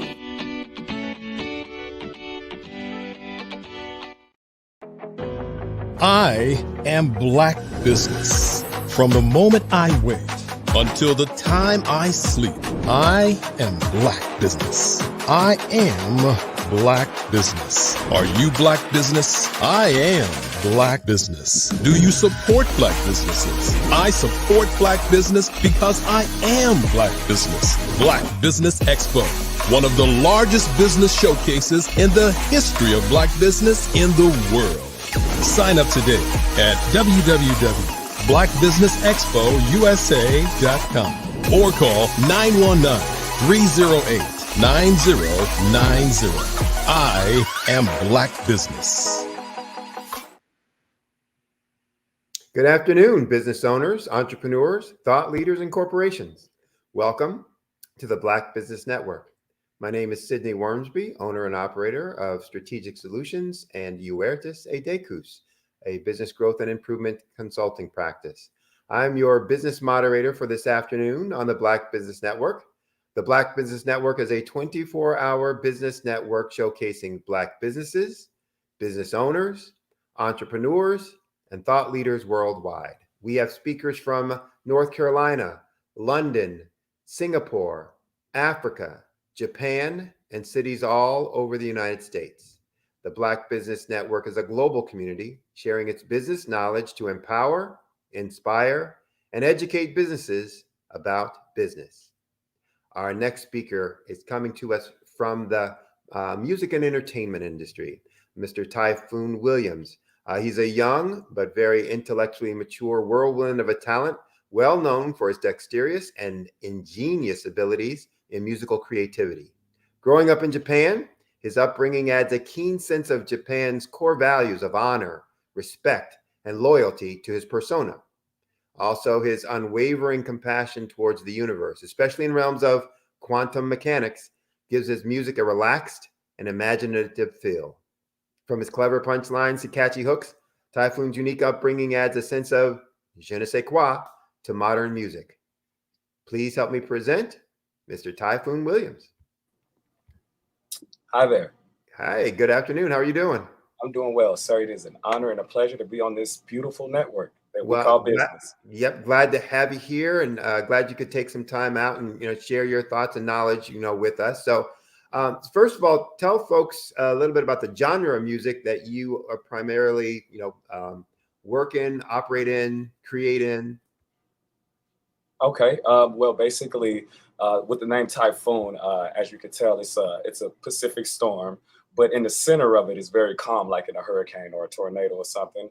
So it's just basically toroidal energy, a bunch of different energies and a bunch of different parameters that come within our life. And I just bring them all together to one center point. And so I become that center point of the typhoon because we all come from walks of life, whether it's, being in one stationary place or we travel around the world our whole life. But within that same experience of life, we literally have a world of all type of energies going on, and it's swirling around us constantly. And we have to learn to focalize that energy into one point and calm it and be put a piece of it and carry that energy with us and start moving things around and then bringing things up, mixing things together. And most of all, it comes down to unity and, transferring that unity back out. All right. So what instruments do you play? I play the keyboard, piano, of course. I taught myself how to play violin when I got in the Air Force because I saw someone playing the violin and I wanted to, find a way to connect to people, mainly for the girls at the point in time. So I wanted to kind of serenade them in the mall and stuff like that, get some attention, hopefully find a lady friend. But I taught myself and found out that, the bigger connection that I found in music is actually dealing with artists who are sharing and giving me and allowing me to take their passion and soul and be a part of it. And I can dress it up and they can trust me. And it's no bigger gift. It's no amount of affection than that type of affection. So with music, playing an instrument similar to sports, there comes a time that every youngster takes it from I'm doing this because my parents said to do it. Yes. To, I want to be professional at that. So how long have you played music and when did you decide that's what I want to do, for my life?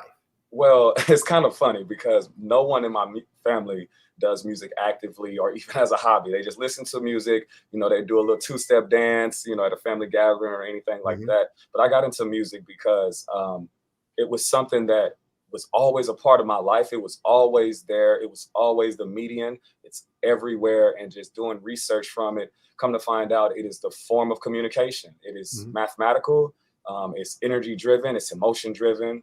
And also it is actually quantum driven, through the source field of imagination, through ideas that we know no one shares one idea. No one comes up with an idea. That idea is shared in a cloud of energy that we are tuned in like radios and we pull from it. And so, I got into it like that because it was something just giving it to me nonstop. I had a way with words. I had a lot of rhythm growing up and everything. So, and I wanted people's attention as well. I wanted a intellectual attention. I wanted to prove myself that I'm not just a regular kid. I can stand and have a conversation with other smart kids and other adults as well. Just my place in life, my purpose, and music draw me there. I come from a military family, so it was, music is mainly free, unless you're coming from more traditional genres of music. But like the genre of music I'm in, it's just all free, urban, creative music. And that's where the discipline, I was able to apply the discipline to such a free environment. And it was a blessing, and it's absolutely fun. So I take it you were a military brat. I grew up a military brat. Yeah, absolutely. Is that why you were living in Japan? Say again? Is that why you were living in Japan? Yes, that's why. Okay. All right. So your dad must have been Air Force? No, he was Marines. Yep. Okay. He was a drill instructor as well. And and then he was my mom's drill instructor. So that's how that goes. So right. So at what age did you decide it's not just my fun thing, it's going to be my, my professional thing? It was while I was in the Air Force. I was 20 years old. And I was walking on a flight line, working with some jets or whatever. And my captain, she is a really, really cool lady from Texas. And she was laughing at my walk because I'm kind of tall and I have a little swag about my walk. I kind of like float a little bit. And she was like, "What kind of walk is that? Where are you from?" and everything. And she started talking to me. She was like, "What are you doing in the Air Force? Because I saw your flyers up around the base, outside of the base. And I thought that was you, but now that I see, yeah, that's you." And I was like, "Yeah, I'm performing out here." She was like, "So you're performing and recording and producing while you're working 12 to like 14 hours a shift on the flight line, defending our country, fighting for our country." And I was like, "Absolutely," because I love both, And so that's when I took it professional, is because she was like, you can do way more for your country. You know what I'm saying? And it was kind of like a hint, like, "Hey, man, just, you got it already together." You know what I'm saying? Just go out there and expose yourself and give yourself to the world and let the world see you and be a benefit and make yourself presentable and helpful for the world, so we can get this thing we call peace fully under wraps. Right. So it's interesting because people don't think of, well, let me put it a different way. When people think about music, they think about musicians and performing, being on stage, as you said, being the center of attention, popularity, all that other kind of stuff. They don't necessarily think about it, from the business perspective. Right. So you're working, a very secure job. I mean, secure in, they don't lay people off from the military, right? No, they don't. Right. So working a secure job, having an income, but you decide to go do something on your own, because when you're a musician, you're self-employed. Yes. So talk about the decision that you made, to go from working for someone to working for yourself. Right. That decision was the ultimate decision from when I came up for my separation dates. It was, do I take this step? Do I do what? I'm 21 years old. I was in the military for 21, basically, born in it. And then now I have an X amount of years outside of the military. And by that point in time, it's, do I want to climb the ladder, the corporate ladder of the military and rank system and, get out and do something big and be landlocked to that? Or do I apply all of the training that I've had through these 21 years, and these 4 years is a confirmation. And so I literally made that choice to say, I'm going to do it for myself, because there's already hundreds of thousands of airmen in the Air Force that are doing that job. you know what I'm saying, that probably can do it more focused and better than me because I also have music. So I was at a relationship and a marriage decision. You know what I mean? So it was like, do I want to marry myself or do I want to marry the Air Force? Do I want to marry, you know, I had already took an oath to it, you know, so no, I'm gonna marry myself because I never took an oath to myself. You know what I'm saying? And that's one thing that we as people rarely do. We're quick to sign paperwork and contracts and get these bills in our names, but we never write a contract to ourselves, and we never marry ourselves and do it for ourselves, for self-perseverance, so we can continue to help the way that we've been helping. You know what I'm saying? Right. And so I did that. And so I took that step so I could use my platform, because I had known that I came from a very, very different, very world strict. Everyone knows about military brats, but to jump out and to pursue something that is saturated, the music industry is so saturated. So I did that to prove to myself that it's not saturated. It's actually very wide open. It's just that there's a lack of discipline when it comes to such a free environment. And all you need is that discipline, and you will pinpoint, laser focus straight through all the chaos and a lot of the mud. Right. Well, it's interesting you mentioned about the discipline piece too, because when you hear of the stories of, you know, those who have been big and famous, and from our culture and community, when you hear the likes of James Brown, Michael Jackson, Prince, and if you get into today, the Jay-Z's, et cetera, you'll start hearing about, the discipline that they had about their craft and about their business. If we're doing a show, there's no half stepping, there's no sort of, this is the move, this is the time, this is the step, et cetera. So how important, and obviously it must have been based on what you're saying, but talk about why that was such an important aspect to being successful within the music business like it is in other businesses. Yes, it's because there's I would say this idea that I'm doing music, I'm releasing my soul, and someone's going to like it. So that means someone's going to buy it, and like that discipline, it does apply, to any type of product.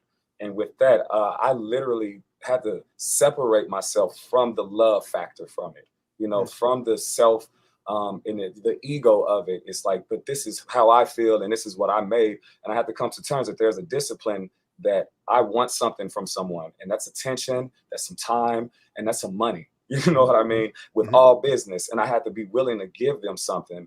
And it comes through the form of discipline. It comes through a form of representation, of self-representation. And so when I jumped out and made that transfer over, that was the power move of making that. It was a self decision that I made of myself. It was like, it's all in or nothing. And it's so easy to say that, but to do it, it's really not. And, right. And I took a lot of baby steps. To come to this terms of where I'm at now. It was a lot of baby steps with a minimum amount of resources. And that's what it's about.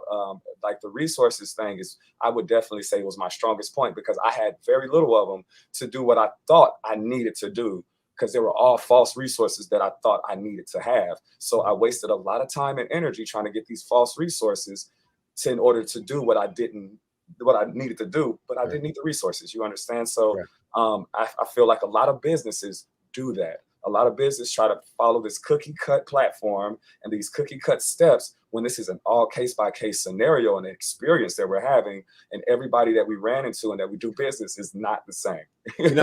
That's a great point. I tell this story. When I was in grad school, I came from an engineering background. So my undergrad was engineering, and that's very boom, boom, boom, boom. Here's what it is. Here's what the laws are. Here's what the formulas are, blah, blah. I went to grad school for an MBA. Okay. And in my first semester, I'm in a marketing class, and the professor, every time, one of us asks a question, every time the answer started with, well, that depends. And I started getting frustrated. It depends. It depends. How come this guy doesn't know the answer? And coming from that, engineering technical, where this is the way it is, this is the way that it is. And I was struggling in the class, even though I'd done very well, struggling in the class because I couldn't quite get that concept that you just brought there, that the depends wasn't, I don't know. The depends is, what are all the factors? Tell me all the things that are involved and included in this, so that I can then formulate what the right answer is, because it depends whether it's this or that, or these combinations of those and these, as to what you're going to do. Yeah, So, absolutely. Like with just like with any equation, there is an order of operations. The result's going to be different. There's going to be similar characters and factors within that equation, but no equation is the same. And there's going to be an order of operations when you're dealing with quantum equations and you're dealing with calculus and trigonometry and things like that. Right. That's what we are at life. We're math. So you mentioned something in your earlier answer too about you needed to decide whether you were going to change what you were doing in your music because you were trying to get something from someone else. Yes, their attention, their money, Yeah. And you talked about a concept in a way that was music oriented, but I heard it in a way that's very business functional. Right. You started talking about understanding what they wanted. And giving them what they want. Talk about that a little bit more.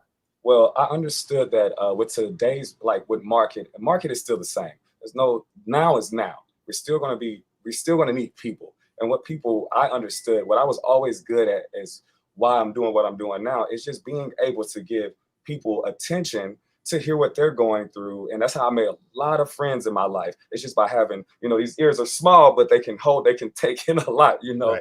And I listened to the people, and that's basically like your customer, your fan base. You got to listen to them because they are the ones who are coming to you for a resource that you have, and my resource wasn't just the music. It was the way I was putting my product together, the way I was doing my words. I was taking time and consideration out instead of just writing my feelings down on a piece of pad or just freestyling. I was literally putting time and thought into one bar, of what I was going to be able to express myself, and then it came down to a formula of why am I saying it? And does it coincide with the other bars? And do they all come into a whole song and a whole feeling and an emotion into a whole album? But it starts off with that one word. You know what I'm saying? That one, most songs start off with the word, hit songs start off with the word you, because it's about you, it's about the customer. It's not about I and me, you know what I'm saying? And that's the biggest thing that a lot of people fail to. And I think you're exactly right. It's the biggest, in my consulting practice, one of the things I see the most is that people are, when they start talking to me about their business, they talk about the features and functions of their product or their service. Here's what I can do. Here's what we can do. Here's what my product does. It's like, oh, that's fine, but what do they want? What are they trying to resolve? What are they looking for, et cetera? And what you're talking about there is key and kind of front and center. Right. You're going to have a great business. You have to start with what is the problem that I'm trying to solve and who am I solving it for? Now I understand them, and I can now create something that really works for them, but I also know how to speak to them.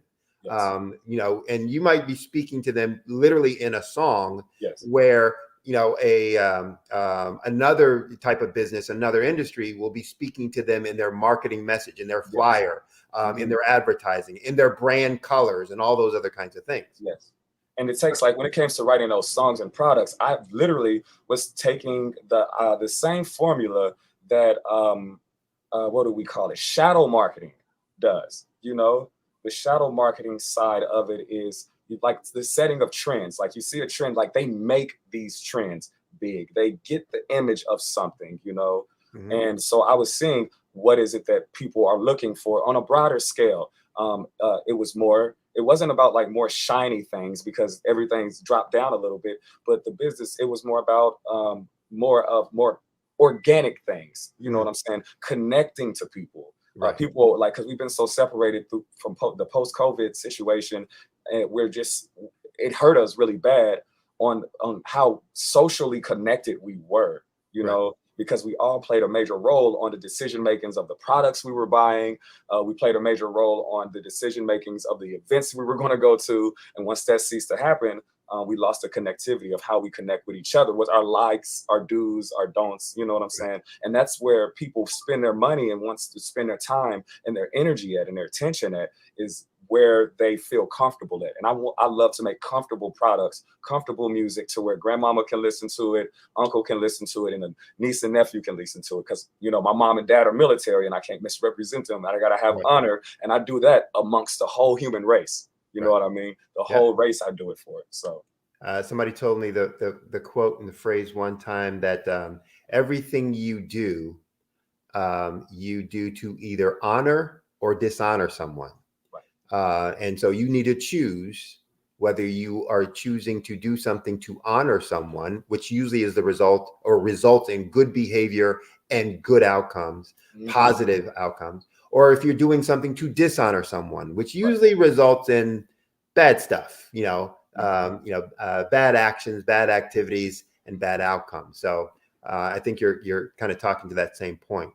Most people, as I said before, don't know the business, music as a business. They know it as the entertainment and the fun and all that kind of stuff. What are some of the other business aspects? So after the music is done, meaning after the music is created, what's the business aspect of music? Like anything else, manufacturing, you go from this you go from this pre-production to this production and then the post-production. And once you get this product all sealed up, like your song, say if you got an EP, say if you got your album, or say if you got a single, or just a little digital project or something like that. But you still have to go through those steps, like every single business, because business is business no matter where you go. Only in Japan, you got to take a different law class to do Japanese business because they operate with a hierarchy system and everything a little bit. And so, but it's the same thing across the board. It's going to be one of these things to where you have to know this product, and it's not about demographics or targeting, right? It's about, you should already have that taken care of when the product is done, or you just made a random product for no reason. So it's about literally, is it comfortable? Or am I comfortable with this product, releasing it? Because most of the people who do music don't even live the lifestyle of the music that they're doing. They don't even want to own up to the product that they're making. So it's almost like false advertising and fraud. Right. Because the people are literally going after this type of music and then living the life of this music, of the actual product. They're consuming this product and then going out and spreading it to the world. You know what I'm saying? And it's actually making us sick as a people. So I'm here to cure that.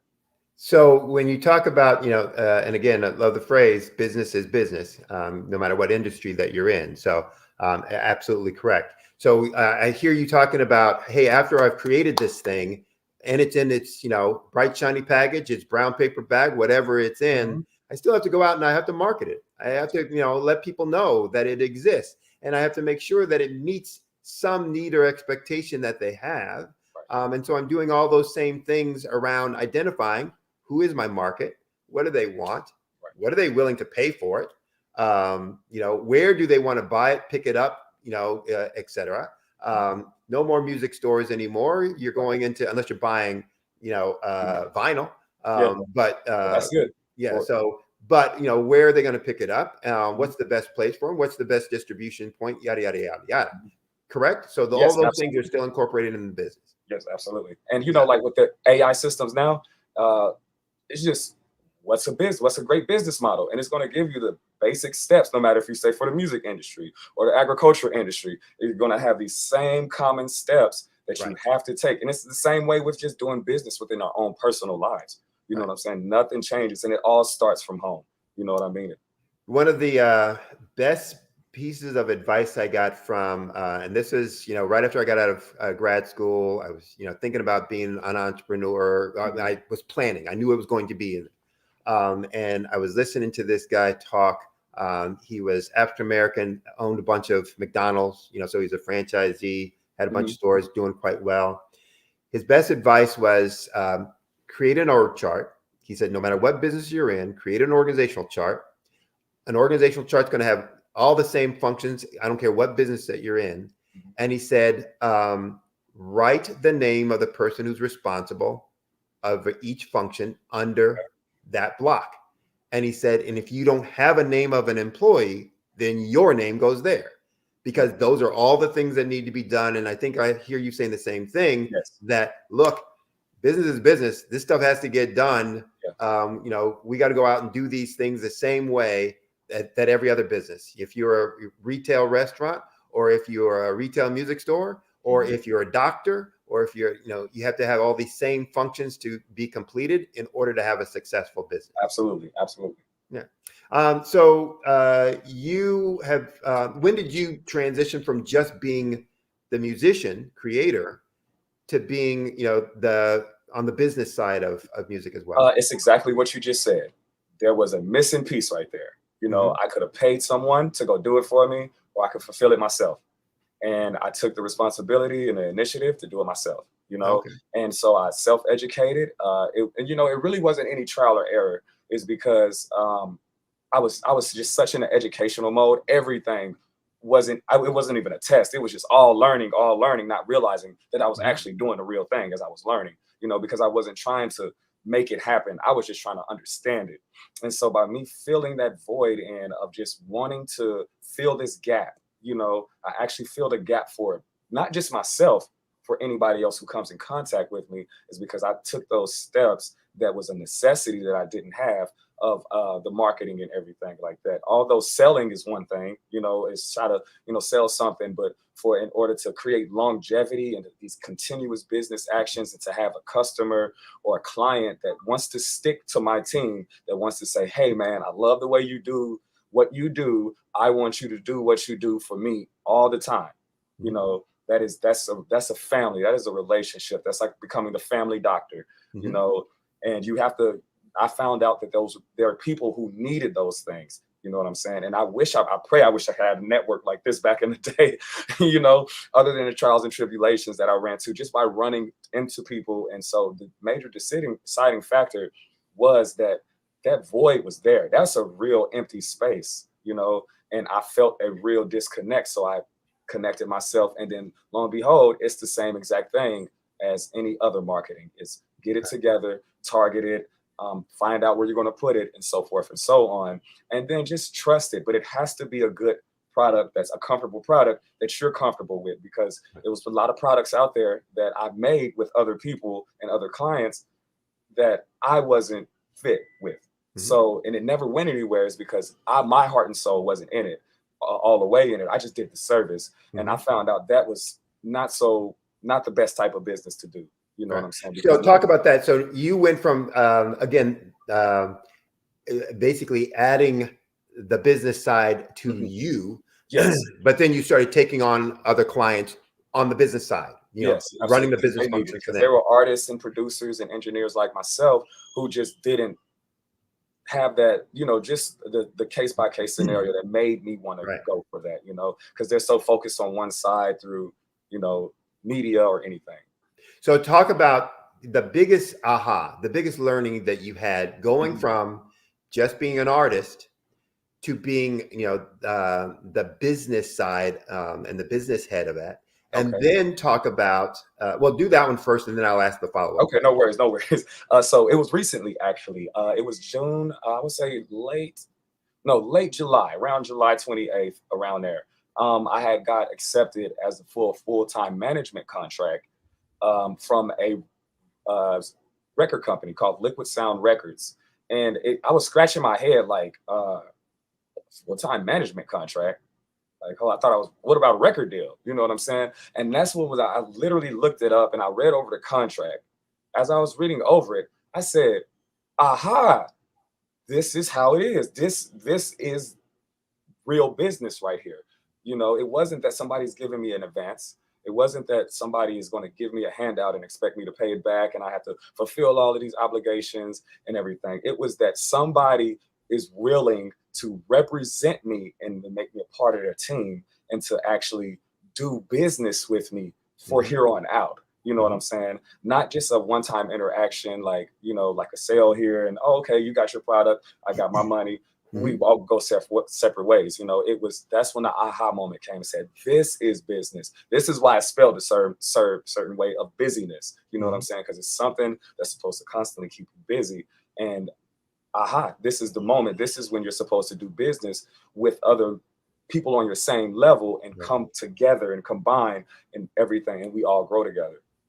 Okay. Now I'm going to ask a similar question on what was the biggest aha from doing it just for your own music and yourself to when, the biggest aha that you got when you started, representing others as their business head? Right. It's the biggest aha moment. When I was doing it for myself, I said I needed I need to pay for everything. I need to provide I need to have somebody do everything for me, you know. And I had to go get a photographer for my photos. I wanted to go get another engineer to master my music, you know, someone to listen and mix it, you know, and everything was about me and myself, you know. And then the aha moment came at the same time. It's just like, I did it all for myself and paid for it for myself. It's all in a nice package. And I did it for myself. And then that was the end of it. That was the only aha moment to say, oh, I did it for myself. Not until recently where I had that other aha moment, and everything that I had done for myself, Mr. Sin, it had literally was what they asked for and what they needed for them to do business with me, you know? And it was like I should have, it wasn't like I wasn't doing it the wrong way. That little selfishness, that little self-perseverance that I had for myself and an initiative I took for myself, it literally prepared me to work with someone else, because I had prepped and worked on myself so much so I can be presentable, so someone can believe in me, what I'm saying, you know, someone can vouch for me, so someone can validate who I am and what I'm able to do, because it was a selfish thing. And until that happened, it was like, oh no, I realized it's about us. It's about looking for people who are like me, you know what I'm saying? Not people who are going to be able to do stuff for me. Right. All right. So finding your people, finding your tribe, and bringing them into your circle to be able to then, you know, make some other stuff happen. Yes, absolutely. Okay. Together. Yeah. Because I was, you know, doing it by yourself. It's really, it's mind boggling. It really is. So, it's an interesting point, because when I talk with, especially when I do career coaching, you know, for folks, but, you know, when I'm talking to employers who are looking to hire, I talk about, you know, there are three things that somebody will hire you based on. You know, can you do the job? Will you do the job? And do you fit in? And most people think they're going to be hired for, can I do the job? Most companies hire for, do you fit in? So they know they can teach you how to do the job. They know that they can hold you accountable. So will you do the job? You'll either do the job or I'll hold you accountable. So I'm not worried about that either. Right. But do you fit in? And that's the thing they interview for, because I can't change that. You are how you are. But what they do know is your success is dictated or determined by how close your values fit with the organization or structure that you're in. And that's what I hear you saying is your aha was identifying it was more important to find those people who were like-minded and aligned with you to be within your business network than to find that they were the best this or the best that. Absolutely. Absolutely. That's 100. That's right on the head. And I think that's great, you know, info for people to hear and understand, because often that's, you know, what people are like, well, I need the best accountant. You know, I need somebody, you know what? Yeah. But, you know, the best accountant who could care less about you, or who doesn't have the same value set that you don't, or may give you completely different advice and you may never feel comfortable with, or comfortable around. You know, but folks who are like-minded, who think like you, who want the same things, who have the same values, the same beliefs. Yes, they need to be competent, but they don't necessarily need to be, you know, the objective best in those things. Yes, absolutely. You know, everything else becomes, you know, important and critical. Great advice. Great advice. Yes, thank you for that question, because it's helping me regulate everything, you know, because, you know, I'm steady in the business and everything. And it was a powerful moment for me, is because I didn't get a check. I didn't get a big record deal. I didn't hit the lotto when I felt like I really made it. I can really do this.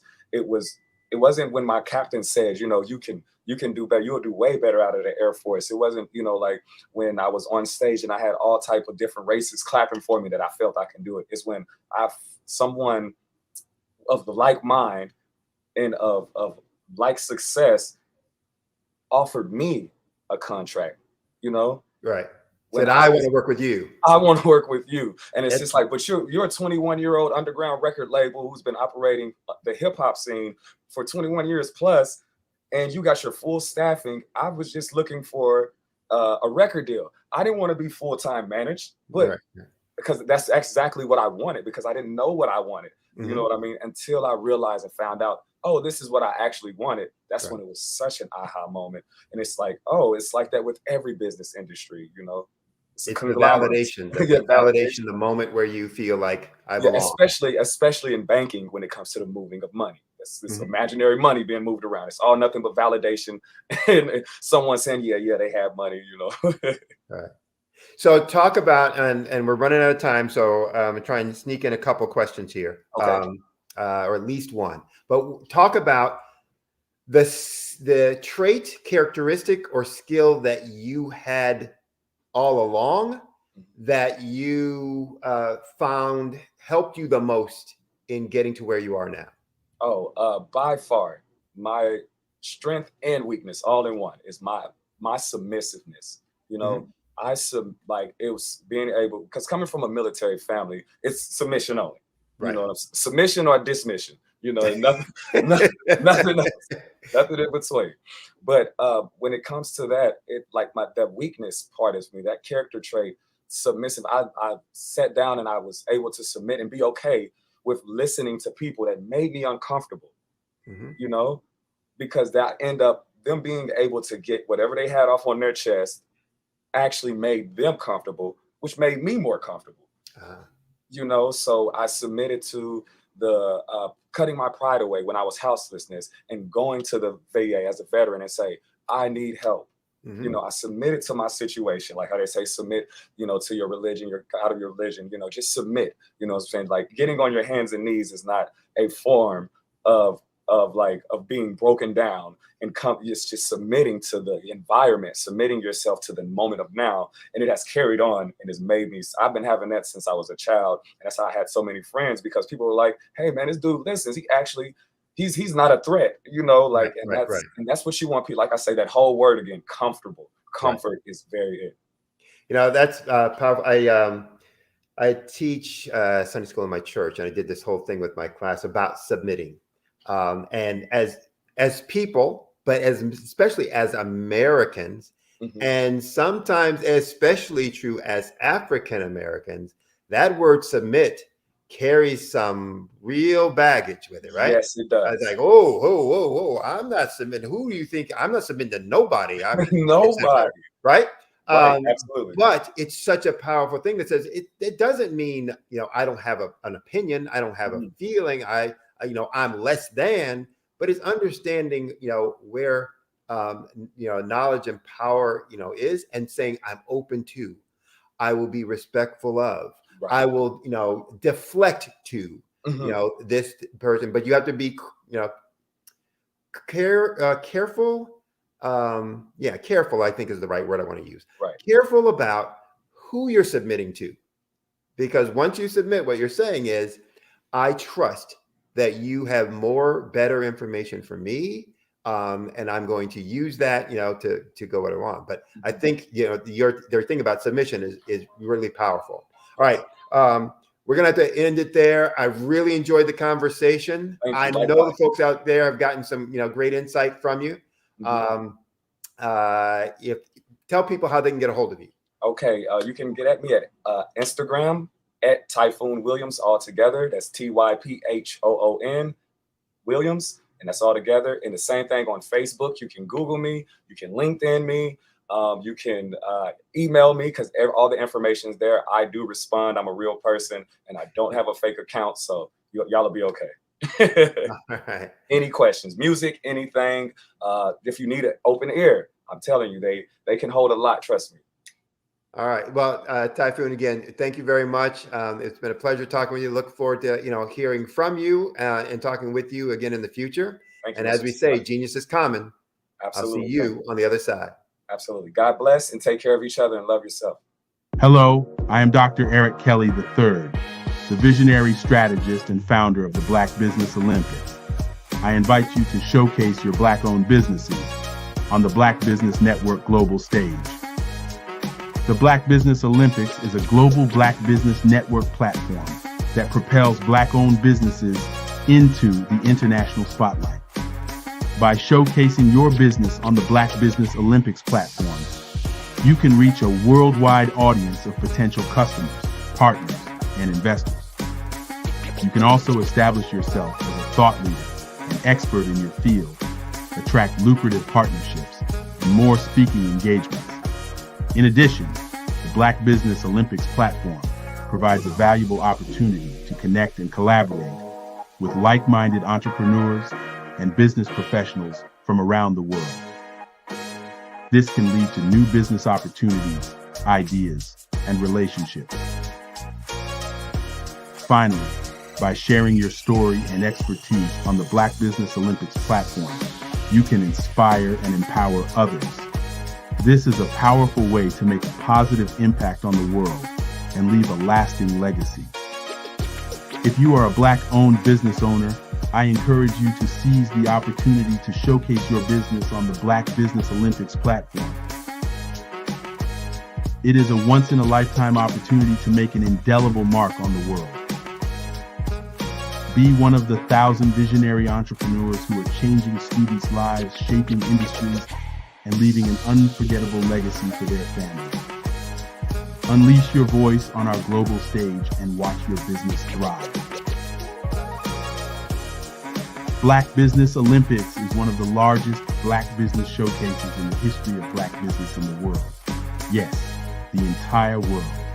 Just give me a call today at 919-308-9090